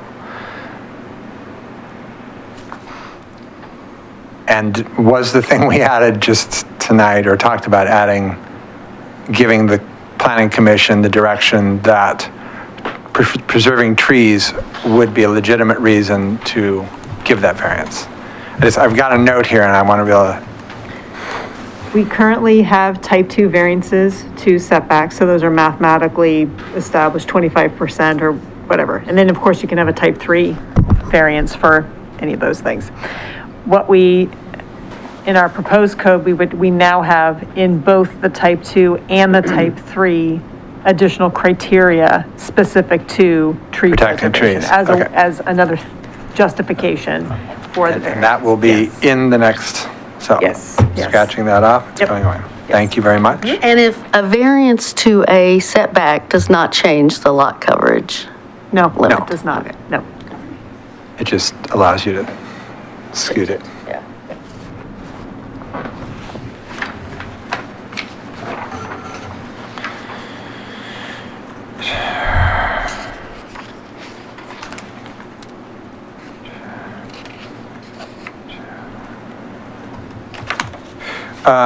And this is probably something that you fixed already, but just to note, on RS 192, it's the next page, no, two pages after that thing we were just on. Maximum lot covered percentage in subsection 19301.4.B.4 is increased by 10 percentage points for, it says 1 to 4 dwelling units. I assume you mean 2 to 4 dwelling units. You weren't paying attention last meeting. No, I forgot since then. I raised that last meeting. Okay, Well, I have another note on that, and I was hoping that, so it should read 10 percentage points, and I would just say for middle housing, right? Because that's easier than saying 2 to 4, it would just be middle housing. And then, where is my note? well, but would it yeah. on cottage cluster? You should just stay there, Vera. I know. I like it. I like moving She's around. getting her steps in. Is that because cottage clusters are defined as middle housing? Well, they are. That's part of it. But when we were talking about this at the last meeting as well, I mean, we currently do have a lot coverage bonus for single unit homes to be able to build an addition onto their home. So if we make it only for middle housing now, then single unit homes would not get this bonus for an addition to their house, which is what our current code has, which was intended to help people be able to build onto their house and stay in their house if they needed more space. So what you might consider is a higher percentage for middle housing. Right.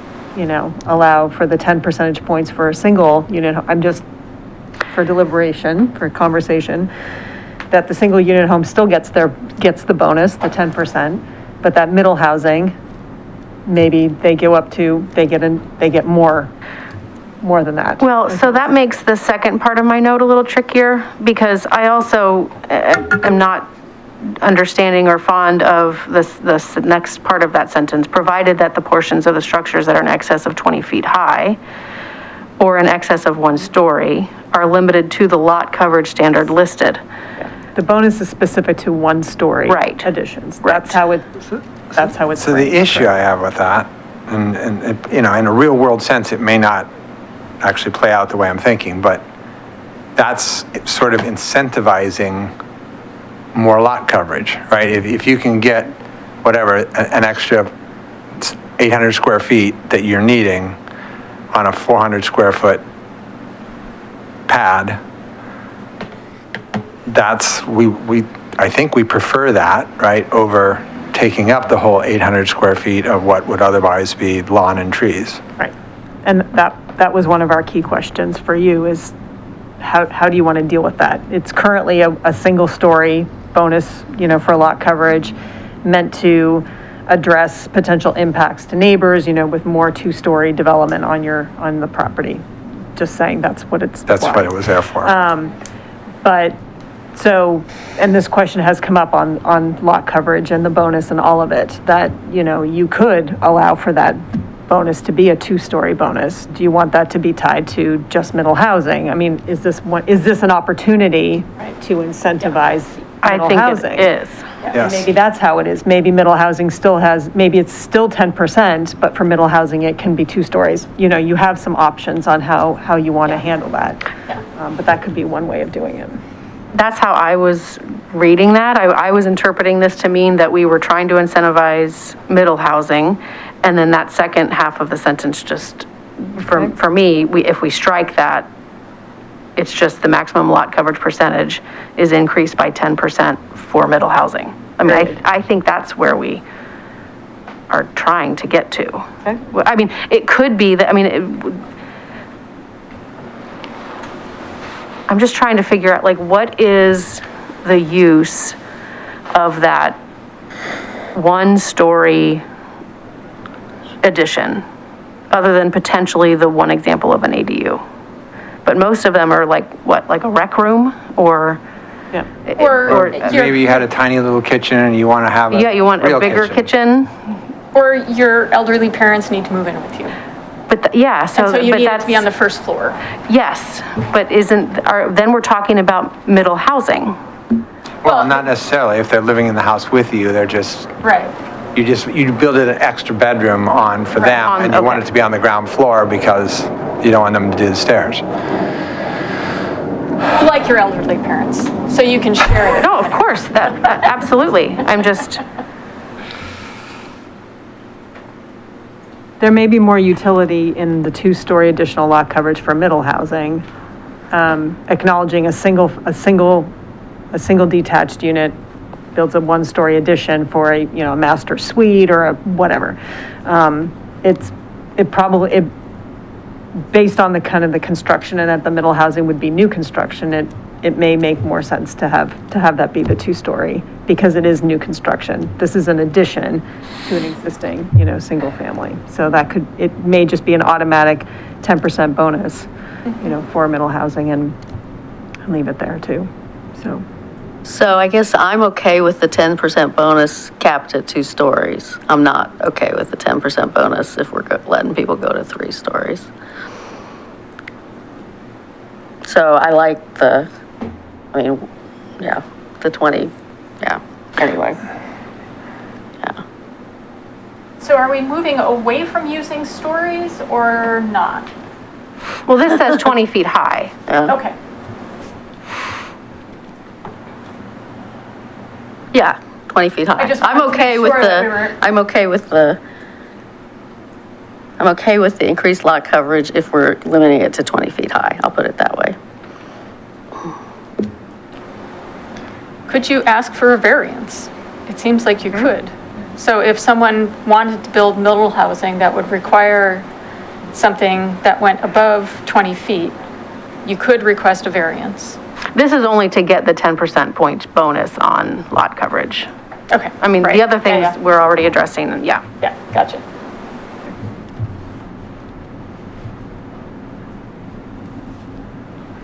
Yeah, I understand. I mean, I understand where you're. And are you okay with that? So are we still saying 1 to 4 dwelling? How do we 2 to address? 4. It would be in 2 parts. There would be the single detached part and then an extra sentence for middle housing. Okay. I think, rather than trying to cram it all into one run-on Yeah. sentence, I think Yeah. I'll do it in 2 parts. Okay. So I'll have that language for you in the next packet. Thank you. Yep.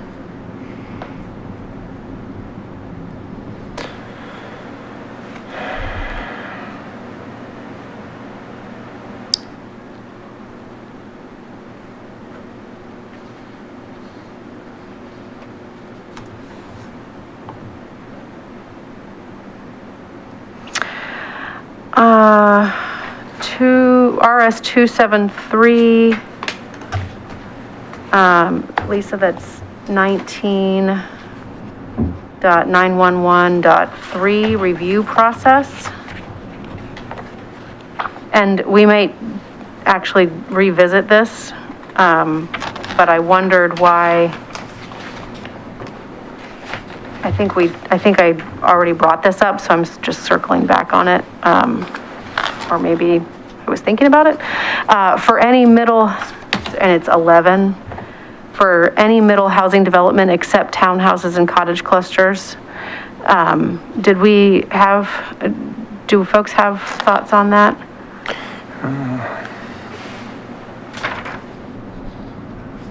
I don't know why we would keep I'm not clear on why we have cottage clusters in there. I know you said that it's because it has a separate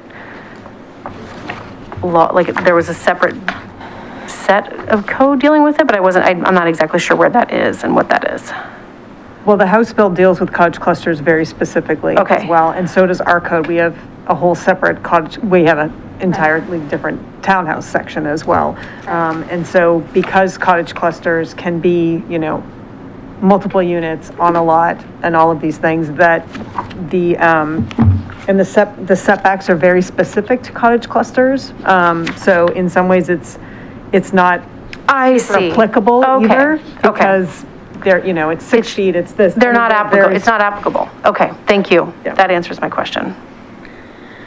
And I will say, I have some heartburn with the idea of the front yard setback only being 10 feet anywhere, for anything. I really think, we're going to have these staggered blocks and everything's going to be, I think the 20 foot is having a standard front yard setback is a good thing. We have that already.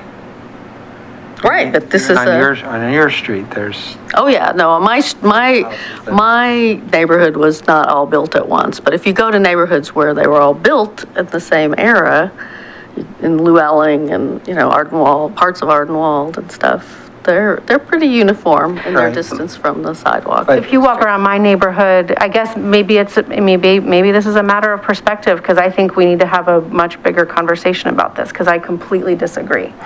I walk around my neighborhood and I see a lot of pre-1946 homes that were built with 3 foot setbacks from the line on the side yard, and not very much front yard at all.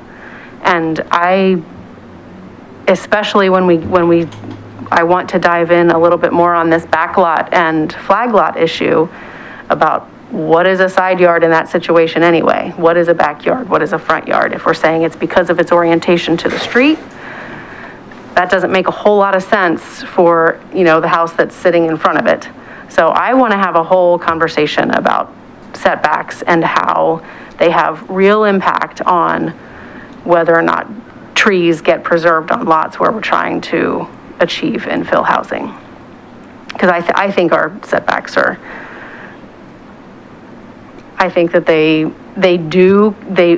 were written to conform to the type of housing that was being constructed at a specific time.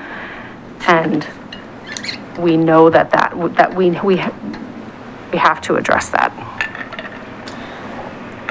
Well, and returning to number 11 itself,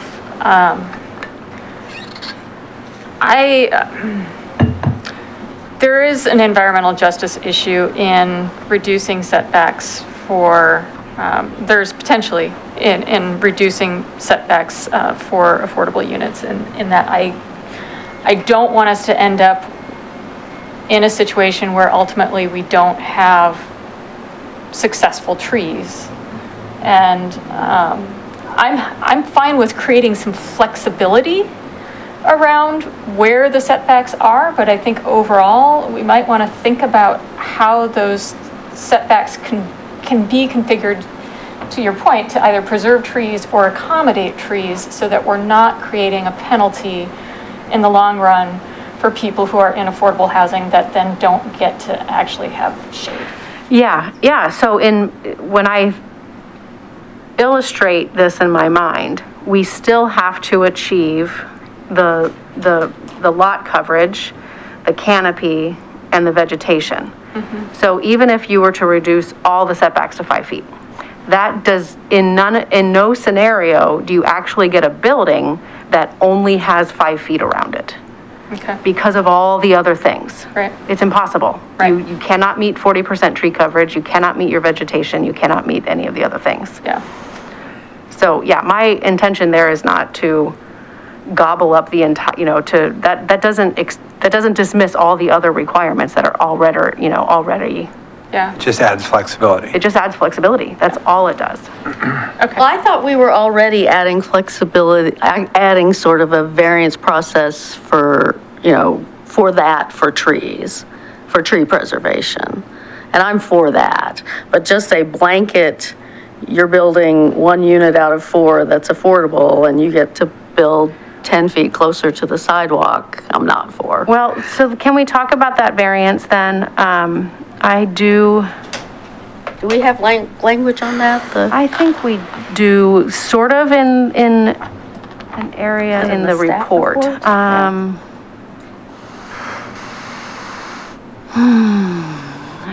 think. It's your imagination. Okay.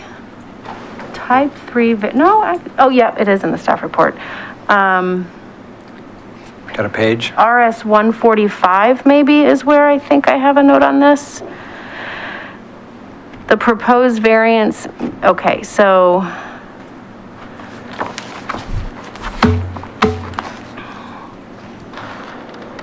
under the discretionary relief criteria. Oh yeah, this underlined, yeah. And I guess I would want that to be a little bit more straightforward because we see it. And it's not just in our process, but others as well. Like we have all this squishy subjective language in here. And if we're going to say it's a variance, then I want it to say shall. And I know we don't like that word, but it should be will. Will. Not shall. That Jane's not in the room. We can get away with the shall. Well, I seem to remember Lisa and I doing a little exercise. Not just Jane. So I would say, I rewrote it and I said in B1A strike at a minimum and in B1B strike is determined by the Planning Commission to be both reasonable and appropriate, and just replace it with the proposed variance meets one or more of the following criteria, and add to B1, B4. I was also going to get into like community garden or solar access as additional criteria, but we're not talking about that yet.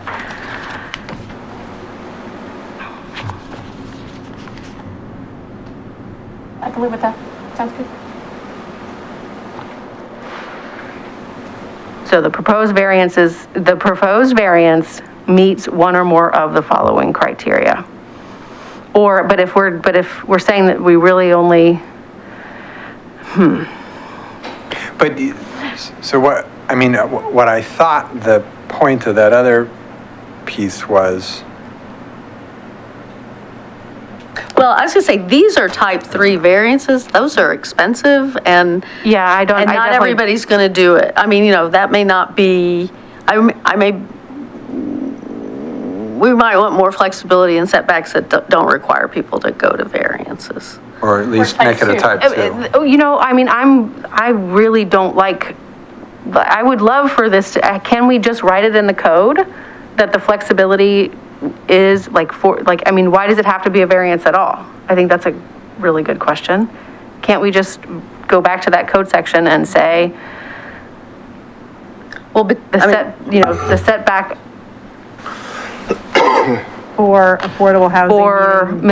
For middle housing that preserves tree, I mean, I don't know how you write it, but if you're preserving the tree, if you're preserving trees, then a variance. Shall be granted? Part of our, part of our challenge is we need to have clear and objective standards. Yeah. And so if you are suggesting that we're writing in the code that your front yard setback can be reduced to 10 feet if you are doing XYZ, I need to know exactly what XYZ is. Okay. Like no ifs, ands, or buts. It's a maple tree that's 10 inch in diameter, whatever. Like it has to be that specific. It can't be a tree that is in some DBH. It has to be a maple tree? Well, no. It was just an example. Okay. It has to be an extremely specific that anybody reading it knows exactly why I get that 10-foot front yard setback. Yeah.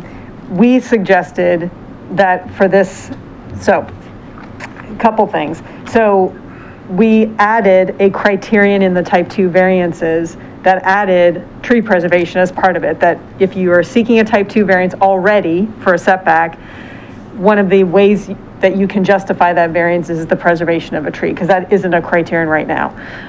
But it sounds like what you're suggesting is that we think about actually codifying a different setback for preservation of a tree. But from a staff perspective, I need to know exactly what that preservation standard is. Right. What is that standard that you're getting a smaller setback for? So what's the cost on a type 2? A type 2 variance is $1,000. And it has public notice. That's kind of. And what is a type 1? What's the cost? Well, there is no type 1 variance. You're either a type 2 variance or a type 3 variance. Sorry. I That's guess it. We have a type 1. Type 1 review. There is a That's review, what but it's not for variances. Okay. Yeah. Okay. Yeah.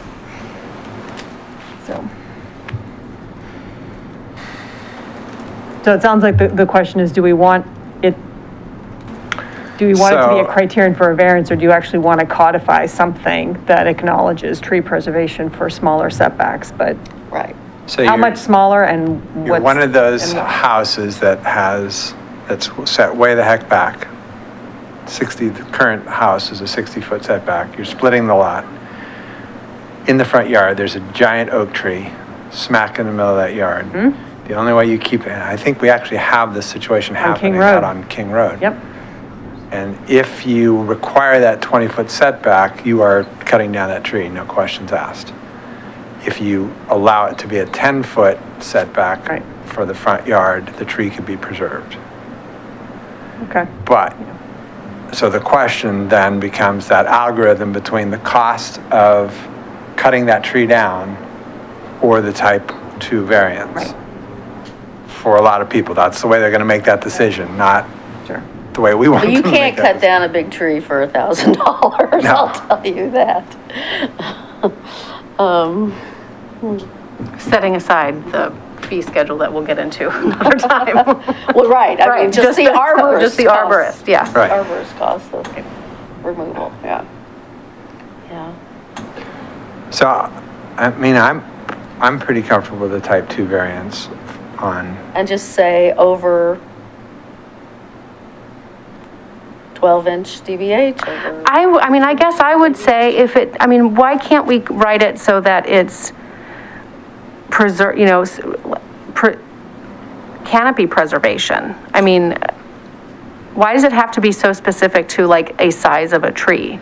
Well, no. So if you keep it as a variance criterion, it can be, I mean, it's written pretty loosely already. It's preserve a priority tree or provide more opportunity to plant new trees. That's somebody telling me that that's why they need this variance, and that's the Right. and She's that's just saying if we're going to do it without a variance If you're doing it as a standard, then she wants Yes. then she wants some rules. And it couldn't be to preserve 40% tree canopy or higher.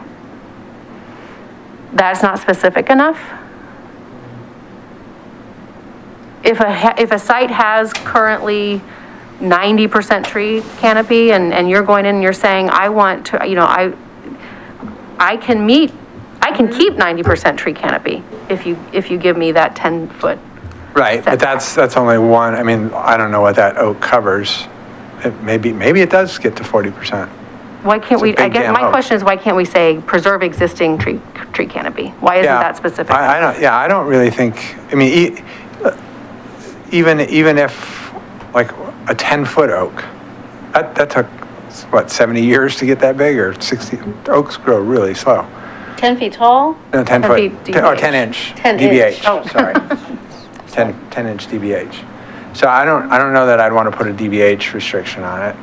And particularly, you know, we're doing all these calculations on what a future tree is going to be. If you got a 6-inch oak, we know that that's going to be massive in 100 years. Why wouldn't we want to preserve that? It's going to take a long damn time to get another 6-inch oak in there. I would be comfortable with a type 2 variance, and we're not gonna, I know it's hard to believe, we're not gonna get this code perfectly straight out of the gate. Oh, yes, we will. So if we do this and then we get feedback that this is becoming a barrier of some sort, and that is definitely feedback we will be looking for, I'm sure, you know, I know the planning staff are going to be looking for that kind of feedback. And we're going to hear about it and we'll have an opportunity to correct it. Okay. Will we have the language then in the next packet for what that variance language will actually look like? Because that's when. Well, it's in the type 2 already, and I copied the exact same one in. What page? Well, it's in code section 911.4. Or is it not in the January 10th version? Maybe, did I add it later? So in the staff report, that criterion that we suggested for the type 3 variant, that's the exact same thing for type 2. Okay, so then that's why I was making a note of it, because Okay. I want that language to be less squishy. And that's what I was reading. Okay. So, because you could have a planning commission say, oh, well, That's not a priority. that's not, yeah, because it says at a minimum. That's just a. Right, so that Well- language, I don't think is hard Okay. enough. Like, Okay. if we're saying, because what that says is, the applicant's alternative analysis provides at a minimum. Well, that's an our existing analysis. type 3 language right now. Okay, so Yeah. then B. Yep. The proposed variance is determined by the planning commission to be both reasonable and appropriate, completely subjective. Yep. That's what variances are. That's what a type 3 Well- variance is. Yep. It's discretionary review, not, I mean, like, yes, I understand, but if we're saying that we're going to, I want the language to actually say a variance will be allowed if tree preservation. That's what my, not this, all this other stuff, because what this other stuff says now is So you don't want it to be. maybe I don't if think it's, you're planning talking about a commission- variance then. I think you're talking about, I know. you're talking about where Vera Yeah. started us. And I kind of agree, actually. You agree with what she's saying? Yeah. That we just say flat out to protect, but so then back to what you Vera can- said, what are the rails? Yeah. You can get a variance to your front yard. I mean, I don't know why, you know, you can get a variance to setback if necessary to, if that variance allows you to preserve existing 40% tree canopy. So if it only provides 39% tree canopy, you don't get that? I mean, that's. Well, then you can kick it into the, I guess that's why Help us! One possible suggestion is you could have language that says, if it can be shown that the setback, the adjusted setback, would allow the site to better meet the tree preservation code as outlined in the draft tree code? No? All right. That's not clear and objective enough. Better meet is not going to Yeah, be that's- clear. that's and Well, effective. super wide. you'd have to legalese it for me, but. I don't know that that's capable of being legalese into clear and objective. So if the This is a very difficult nut to crack from a clear and objective standpoint. I guess my suggested language for the type 2 variance on that would be, Or you could just say a tree over. the proposed variance meets 4. The proposed variance, like, I only care about that fourth one. The new one, the stuff that's underlined under the type 3. You said you copied that directly. I guess it's hard because I don't know what that says. I haven't seen the type 2 variance language, so I'm. Oh, It's on the next page. Oh. Yeah. But type 2 approval criteria are, there are already 4 things. It talks about, impacts or detrimental impacts to surrounding properties, interfering with planned future developments. And then 5 is another approval criteria that, if you can show that you're asking for this variance to preserve a priority tree or trees or provide more opportunity to plant new trees to achieve 40% canopy, that's an approval criteria for your. If we struck the word priority, I would be okay with that, the way it's written. Okay. Sorry, my note is actually in the staff report, so it's not on the next page. So can you tell me what page you're talking about? RS 274. Thank you. So the suggestion is to not make it doesn't have to be a priority. 911.4. It can be preserve a tree. Yeah, we don't consider, is it Doug fir a priority tree?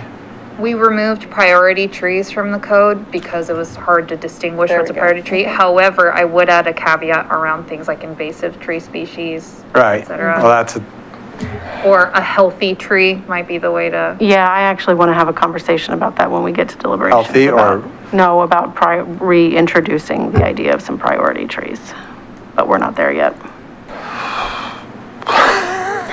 This seems like a good time to just make a process note. It's 9:40. We keep just kind of getting up ahead of steam as we get to 9. And it has been suggested that perhaps we could have a special session on March 29th where we aren't kicked out to where we're squeezed into just 2 hours of deliberation on this. Staff is available. Sorry, staff. I may not be in town. Staff is always available. Will be in town, but It's totally up to you. We keep looking at the calendar and we're starting to get into budget season, so we're starting to push these meetings starting at 7 p.m. By 9 o'clock, y'all are tired. I'm not saying we have to stop. We can go as long as you guys want. I can do March 29th. Rumor that Desi might hit his first 11 o'clock meeting. I can do it.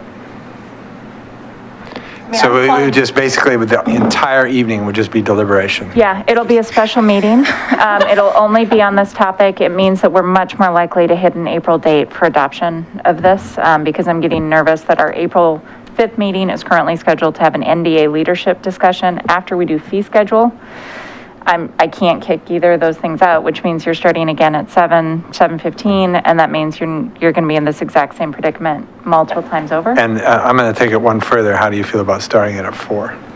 I'm getting off a plane hopefully at 2:30. Okay. So That's I pushing would, it. I would rather have it be 5 just for 5, okay. insurance. I may or may not be in town, but I'll participate by Zoom if I'm not in town. Okay. All right, cool. 5 o'clock on the 29th. Okay, the other piece that our city recorder is just reminding me of is I know Vera loves this code, so does Natalie, but they probably don't want to read it in its entirety to you in order to adopt it on the 5th. Posting it less than 1 week before we adopt it means we would have to read the entire thing. So it still does not, twice. And as the person who often reads it twice, I still think this pushes us to the 19th or whatever that date is, that later April meeting. But I do think it gives you enough time to have consistent conversations so we don't keep getting interrupted and people aren't tired. So I'd still recommend we do it. But it does mean we're still looking at the second regular meeting in April for the adoption. Okay. Okay, so are we good with that piece? Yeah, I Type think 2 so. variance thing? Okay, cool. Next.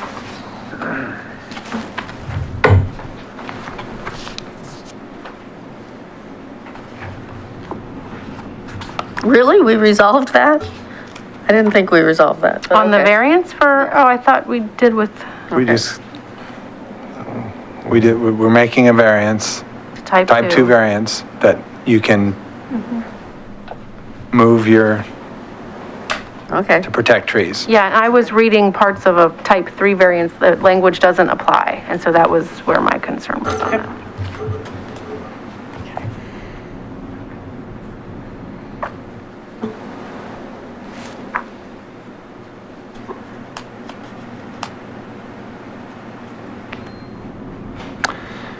So while we're on the question of type 2 variance standards,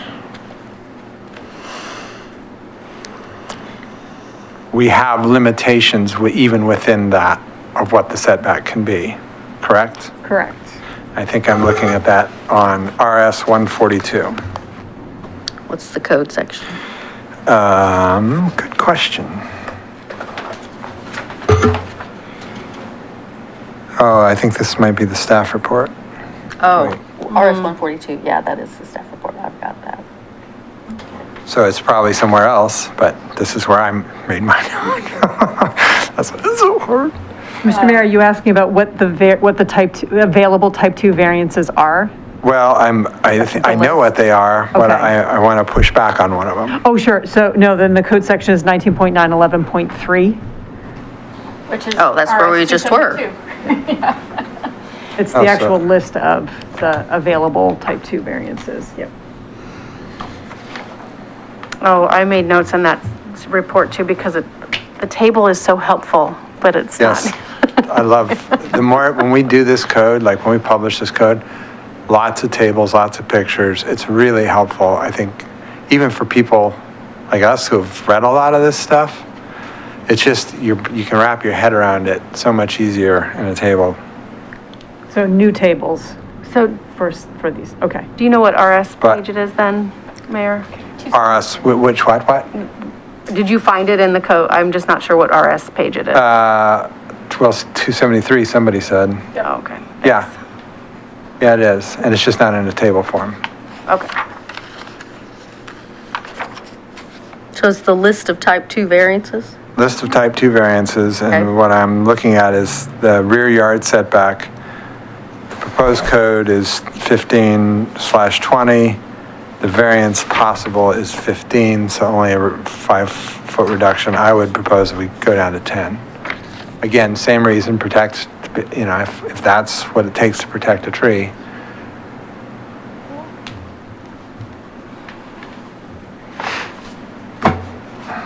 If I can, just to clarify, so Yes. then are you asking about, it's not a proposal, it's the existing number 2 variance? Is that the one you mean, or is it the variance for income restricted housing? Oh, man. Proposed incentives within the code. Type 2 variances for middle housing development, except townhouses, cottage clusters, to Okay, include so at least it's one the dwelling that is income affordable. It is in the affordable thing. Okay. So you're suggesting then that the rear yard setback for income restricted housing should be allowed to go down to 10 feet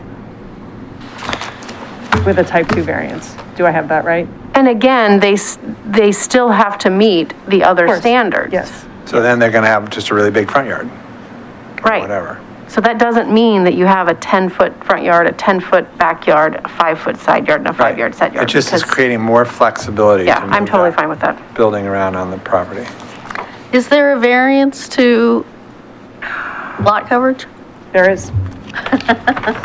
Is it these same standards? No, where is that? So They're up above. you can get a variance of up to 10%. Oh, those ones we were just looking at for Lot coverage or the, minimum vegetation standards. So that's in the existing list of available type 2 variances. What Same you're page, asking right about above are the bonuses. Those are the by right. I gotta say, I took measuring tape out in my backyard and measured out 10 feet. It's real small. it's real small. I hate the idea of 10-foot front yard setbacks, I have to say. I don't like saying that, but it is real small.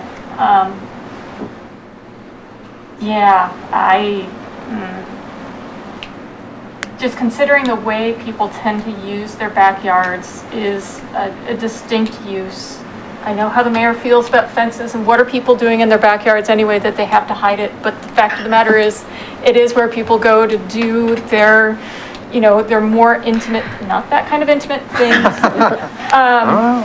And I think that that's because your house is oriented in such a way.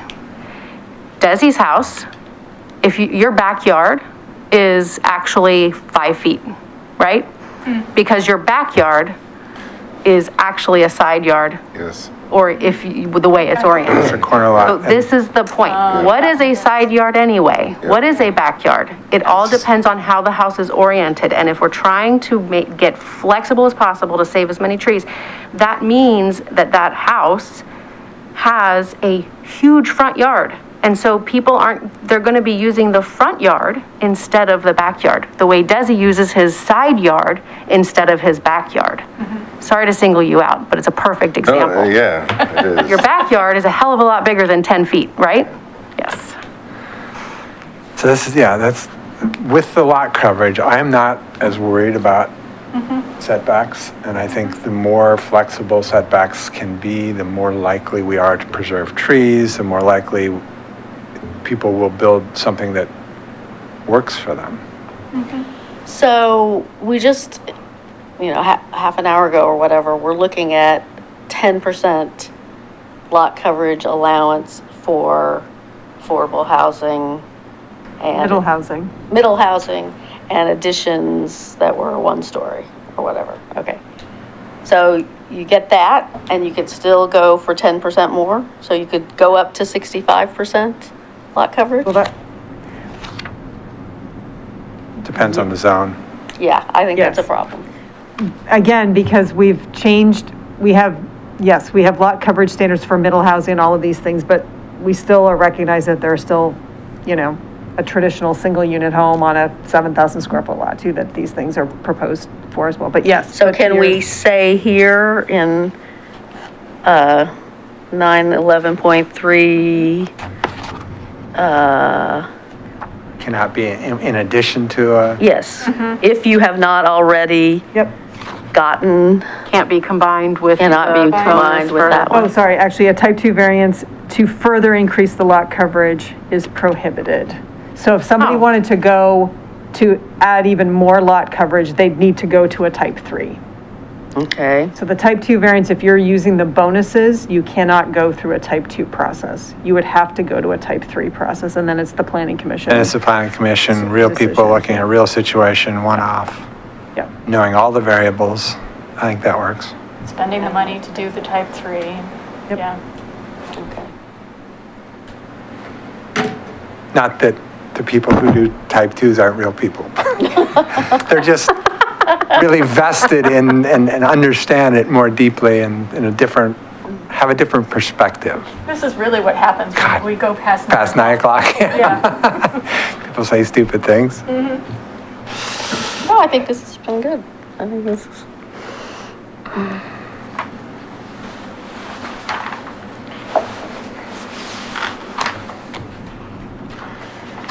I do think when we are talking about this flexibility, it's important to remind folks of examples other than Desi's, because there are many others. For example, Wilda's house is the same. Now that I think about it, her side yard is much larger than her backyard. Yeah. So keeping in mind that we have many examples already existing throughout the city of houses that were built at different time periods where this is the case, I think is helpful. It's helpful to me anyway. I just, you're looking at the code, get stuck in thinking. You're looking how it applies to your house because that's what you're familiar with. And I think that's what a lot of people do. And I think that that's why a lot of people, get upset about certain things because they are looking at their own existing home and they're not necessarily looking at some of the examples that exist throughout our city, throughout the world, and accomplish very successful, vibrant, livable cities. Yeah. I think I've exhausted all my things on housing. Do you have more? Wow. I know. Well, we've only been doing this for 6 months. Eventually, you have to get there. Well, we didn't have much of a conversation about, we haven't talked a lot about parking. No, we're trying to do the housing stuff. What I perceived as being the low-hanging fruit off the table. Well, we might have it done by 10 o'clock. It's true. Any other specific Yes. May I ask, I think everyone landed on this for ADUs. Because there was some discussion about, detached duplex versus ADU, and we would argue that an ADU is still an important thing to have in the code. But one of the things that we talked about at the last presentation in the staff report was the idea of the current proposal has two types of ADUs, the up to 600 square feet and then the up to 800 square feet and commensurate setbacks and so on. And we thought we offered a suggestion about how to simplify that ADUs just up to 800 square feet, we won't have two different types, and that we would use the smaller setbacks as the appropriate setback, so that it would be the 5-foot rear, and that's for a 600 square foot ADU has 5-foot setbacks. 800 square feet, you're supposed to use the base zone standards.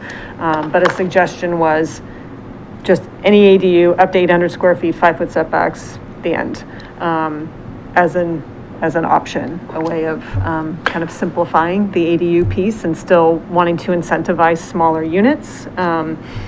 So, because there is no obviously size limitation on detached duplexes or anything, so we still kind of wanted that. And while we're at that, I would also This front remove yard the thing business. about the percentage relative to the main house. Right, which it Right, so if is. it's an 800 square foot house, Right. you can still build an Still could be an 800 square foot 800. ADU. I thought we were. That, I always thought that was. Okay. So when you say 800 square foot ADU, that could be one 800 square foot footprint or 2-story 400 square feet? Yes. So there's a floor area of an ADU, and then there's the footprint of the structure. It's two different things. So, yes. So I guess, but if you were suggesting a 2-story ADU. Right. That has yes. I guess I have a concern about the smaller setbacks when you're talking about 2 stories. Right. And imposing into people's yards and all of that. If you're talking 1 story, I'm fine with it, but if you're talking 2 stories. I can't believe we're repeating this argument. But if you took and you made an addition to your house into the exact same space that ADU is, you could have the 5-yard setback. 5 foot. 5-foot setback, and that addition to the house could be 2 stories. So the only difference is it's a different family than the one that's in the main house. Maybe. Or The ADU or in my the extended. neighborhood is actually the family member. father-in-law. Right. If I could, in this case, the side yard setback is not the issue. It's 5 feet, which it is anyway. In The both of rear them. yard setback is the one that, the addition would have to still have a 20-foot rear yard setback. An ADU in this proposal would have a 5-foot setback. So for the rear yard is the one where it can be closer. If the concern is the stories, then we could, we can still kind of go back to, if it's 2 stories, then you have to actually still have to meet the base zone standards. But if it's a single story, you can have the 5 feet. We could do it that way as well. So I'm okay with that. if that's the concern. Can we have a variance for tree preservation for all the same reasons we just discussed in the, Yeah, that big oak is in the middle of the backyard. Oh, the variance would Well, apply that to plays- anything. So oh, that applies to ADUs as well? anything. Okay. Yeah. But we just But limited the that's only variance 10 feet. possibility to 10 feet. We didn't say to 5 feet, Correct. so it would have to be Then in that situation, Additional there would be a language. type 3. If you were going to reduce your rear setback all the way down to 5 feet, then. right, and then that's- it's got all that other problematic squishy language, Yes. so. But you're not preserving it. If you're building well, I guess, yeah, you could be preserving a house somewhere else on the lot. Preserving a tree somewhere Right. else on the lot. Obviously, a tree in a 5-foot setback is not. No, No, it it's could be on the other side of the trees in the middle backyard, of the but that yard. would require you to be 5 feet from, 2 other, the back and the side. See, I know that it bothers some people. Sure. It doesn't bother everyone. Doesn't bother me. But then I've lived in New York City, Right. so. We heard a lot of comments when we did the first ADU code about the concern of people losing all privacy in their backyards. And I think that's, Well, I'm interested in seeing the variance that gets us to 5 feet for the tree preservation. Well, the type 3 would get you there. Are I you mean, suggesting sorry, that the no, type 2 for this in. Okay. So would you be okay with that a type 2 variance could get you a 5-foot setback with a 2-story ADU? It's getting super complicated. For tree preservation. only for tree preservation? That's the only criterion that gets you a 5-foot setback? What were the others? Well, the existing type 2 approval criteria have to do with impacts to surrounding properties. That's really that's the big one, that any impacts are mitigated to the extent practicable. I mean, they're pretty loose kind of language, but then there's the tree one. But if you're suggesting that, because you can imagine anybody trying to get a 5-foot rear yard setback for any reason, but it sounds like you're suggesting that the tree preservation is specific to that variance. Yes, yeah. Yeah. Okay. For a rear yard setback of 5 feet. Yeah. For anything, not just an ADU, or is it just an ADU? Oh, well, I mean, we were talking about ADUs. Well, it could be for a duplex. It could be anything. You know, so it could be. It could be a single family home. I mean, it could be anything. I'm not gonna go for that. And does, this is just my brain failing, does the side yard height plane apply to an ADU with 2 stories?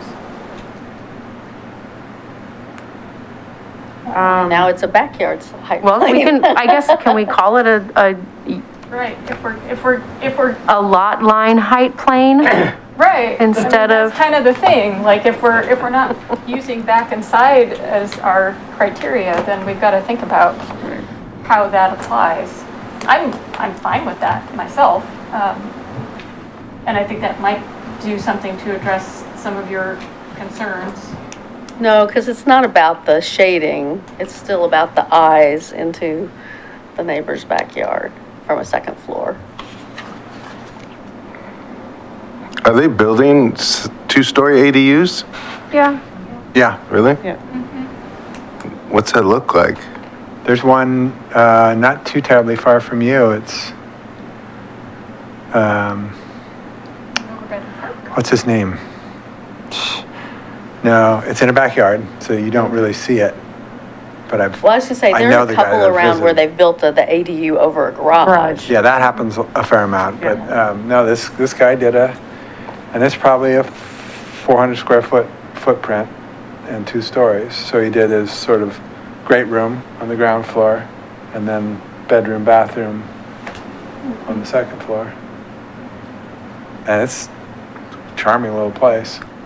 So he had the house, he built the ADU, moved into the ADU, and so is renting or whatever the house. Well, I guess a little bit of reality check on seeing into your neighbor's backyard, even with a 25-foot backyard, or however big, at the second story level, you can still see every bit of your neighbor's backyard. I was just in someone's house here in Milwaukie Saturday, where I was up in their second floor, looked out the window, and I could see the entire backyard. Sure. It's That's not true. it's just not true that that the 15 additional 15 feet actually protects that problem. Well, except that you're more likely to have trees and other things in that space than if you've built a house right up to it. Your trees are necessarily not going to be in your setback if you've built the house right up to it. Well, if we have a 5-yard setback, or 5 foot, I keep saying yard, 5-foot setback, is there consideration of what's on the other side of the property line? Because if you've got a big tree on the other side of the property line and there's only a 5-foot setback, that can impact the tree's root zone very easily. So I don't know, that's just a setback question in general. I don't care what you call the setback, that's just a broader question. of how are we accounting for root zone for trees that are not on the property? I mean, that's going to be an issue for side yards too, though. That's what I mean, is I'm saying it's not about. That's not about it's backyards. Setbacks generally is a thing I've been wondering about as I think about it. Well, and our code says, 3 feet of planting strip, so I'm not suggesting there isn't any impact to a root zone on a, for an existing large tree. But that's, yeah. Right, but I guess if we are in construction, expecting a lot of care to be put into protecting trees that are on the property where the construction is occurring, it does make me curious about what are we doing to protect the trees that are not on the property but do have roots in the property that is being constructed upon. Well, part of the requirements under the new tree code, and I'm glad you're up here now, because if you're adding a dwelling unit, you need to prepare a plan, and that includes Root protection zones for off-site trees. Right. So that's part of them. So it does, okay. I thought I remembered that, but I wasn't going to say it. As long as we've got that in there, I'm fine with flexibility around this. I just want to make sure we don't lose sight of trees are big and they have a big reach. It's past 10. It is. So do we technically need a speaking, we motion? need a vote to go any longer, No? right? No? I don't know. We got rid of that? No, when you have a hearing, you don't have to take that vote till 11. Ah, cool. Oh. You were going to vote no, weren't you? Some of us have to be up for meetings at 7:30 in the morning. You guys are still on Zoom, right? So at least you don't have to ride your bike in the metro. Playing my tiny violin for you. It does seem like we might be at a pausing point. If we have in fact gotten through the hop. If we've gotten through the housing stuff, then that's the perfect place for us to. Well, we haven't gotten through the housing stuff. I'm sure For one we'll thing, we circle haven't back. talked about the 3,000 square foot lots, for example, but I think that's a big conversation and probably not for tonight. And did we say that we are good with the 29th? Yes. I'm sorry, but you can call in via Zoom from where you'll be. I may be here, but I may not, so we'll just have to see.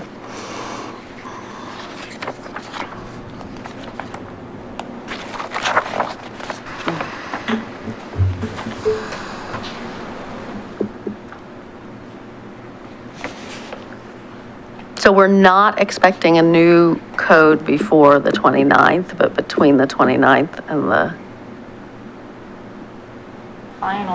hearing, April. I have a working, I can provide an updated code for the 29th, because I have a working version that I've been working on, so I'll add what I think we said tonight into that as well. Thank you very much. For the 29th. That's going to be super helpful. Thank you.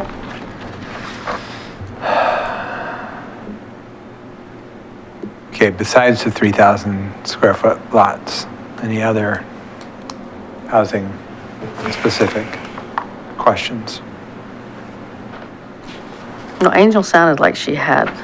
Did we land on the whole setback for ADUs over 2 stories? I mean, We did not have consensus. we don't have did not have unanimous, consensus. but do we have a majority? It looked like it. I'm good with that. I'm good with it. Okay, so we have a Stare at you. 4-ish 1 majority. Okay. 5 yards.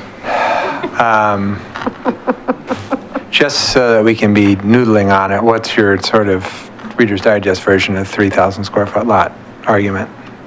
Well, I do think 3,000 square foot lots will undercut the whole idea of middle housing. I did like the staff suggestion that, you keep single-family housing at 5,000 square feet. And, I mean, it seems so counterintuitive that you, if we want to promote middle housing, 3,000 square foot lots is just undercutting that, because people will build the, single-family houses, the smaller single-family houses. I sent you guys a picture some months ago of a development of those in Camas, 3,500 square foot lots, in fact. No on-street parking because there are so many driveways. So that's a question I wanted, to maybe look at too, is, I know Vera's tried to draft the code so that we are preserving on-street parking, but I have my,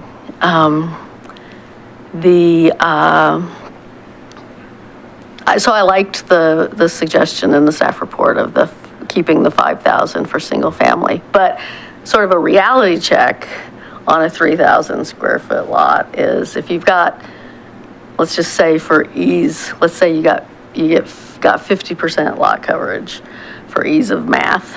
That means you've got 1,500 square feet footprint you can build. That means, you could do a duplex pretty reasonably, 750, and a second floor or whatever.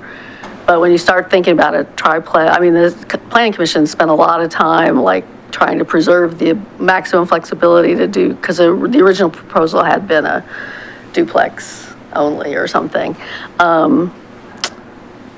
If you have a fourplex, you're talking about a 335 or whatever, my math is off. Well, you could 75 square foot footprint.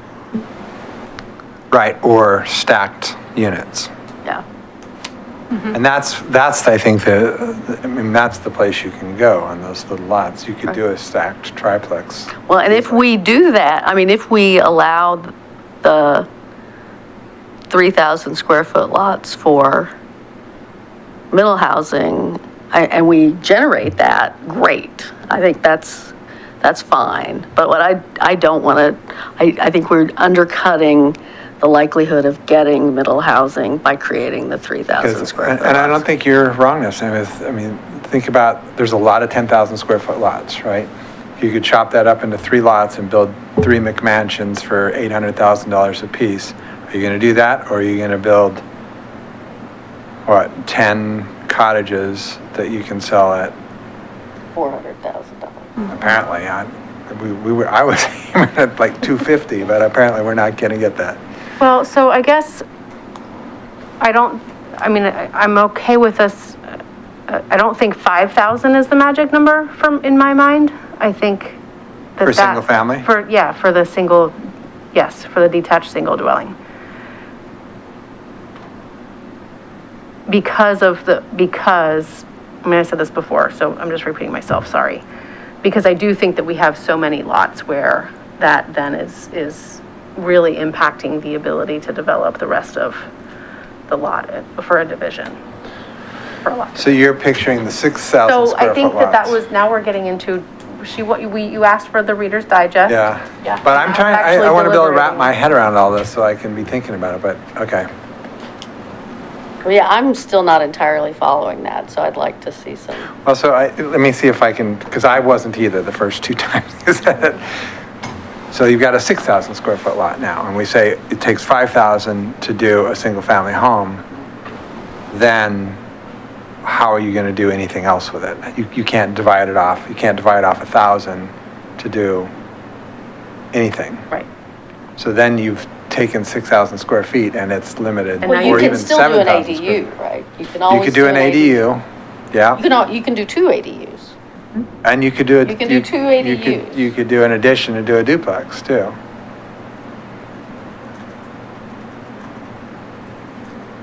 So it's not like there's nothing you can do. Right. Well, depending on how much room you've got to get through and to that. Right. I think you probably have enough to noodle on. Yeah, okay. She says, hopefully, going home. All right, any other last thoughts? I move to, it's not that time.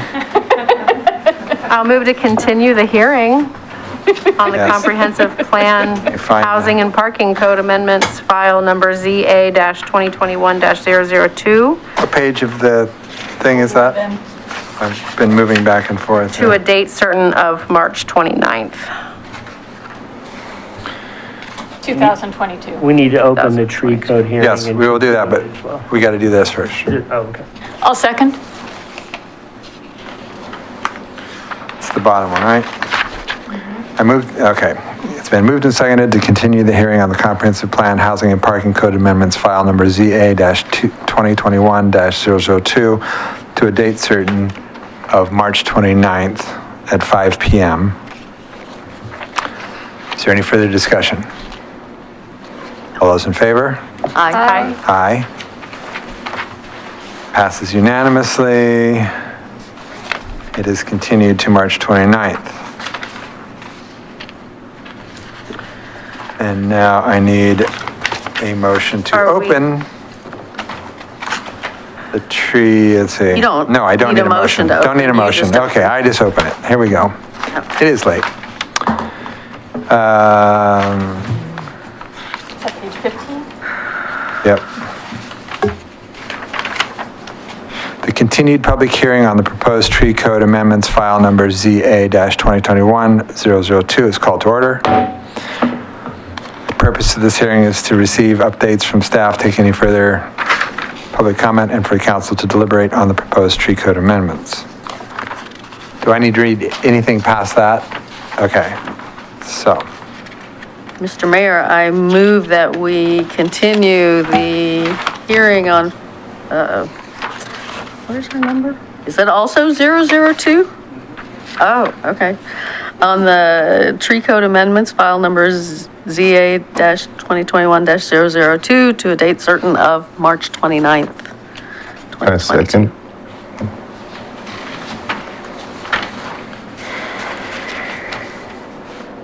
Okay. It's been moved and seconded to continue the hearing on the comprehensive plan tree code amendments, file number ZA-2021-002 to a date certain of March 29th. Is there any further discussion? All those in favor? Aye. Aye. Opposed? None heard. It is continued. Now, Desi. I move to adjourn. I'll second that. It has been moved and seconded to adjourn. All those in favor? Aye. Aye. We are adjourned.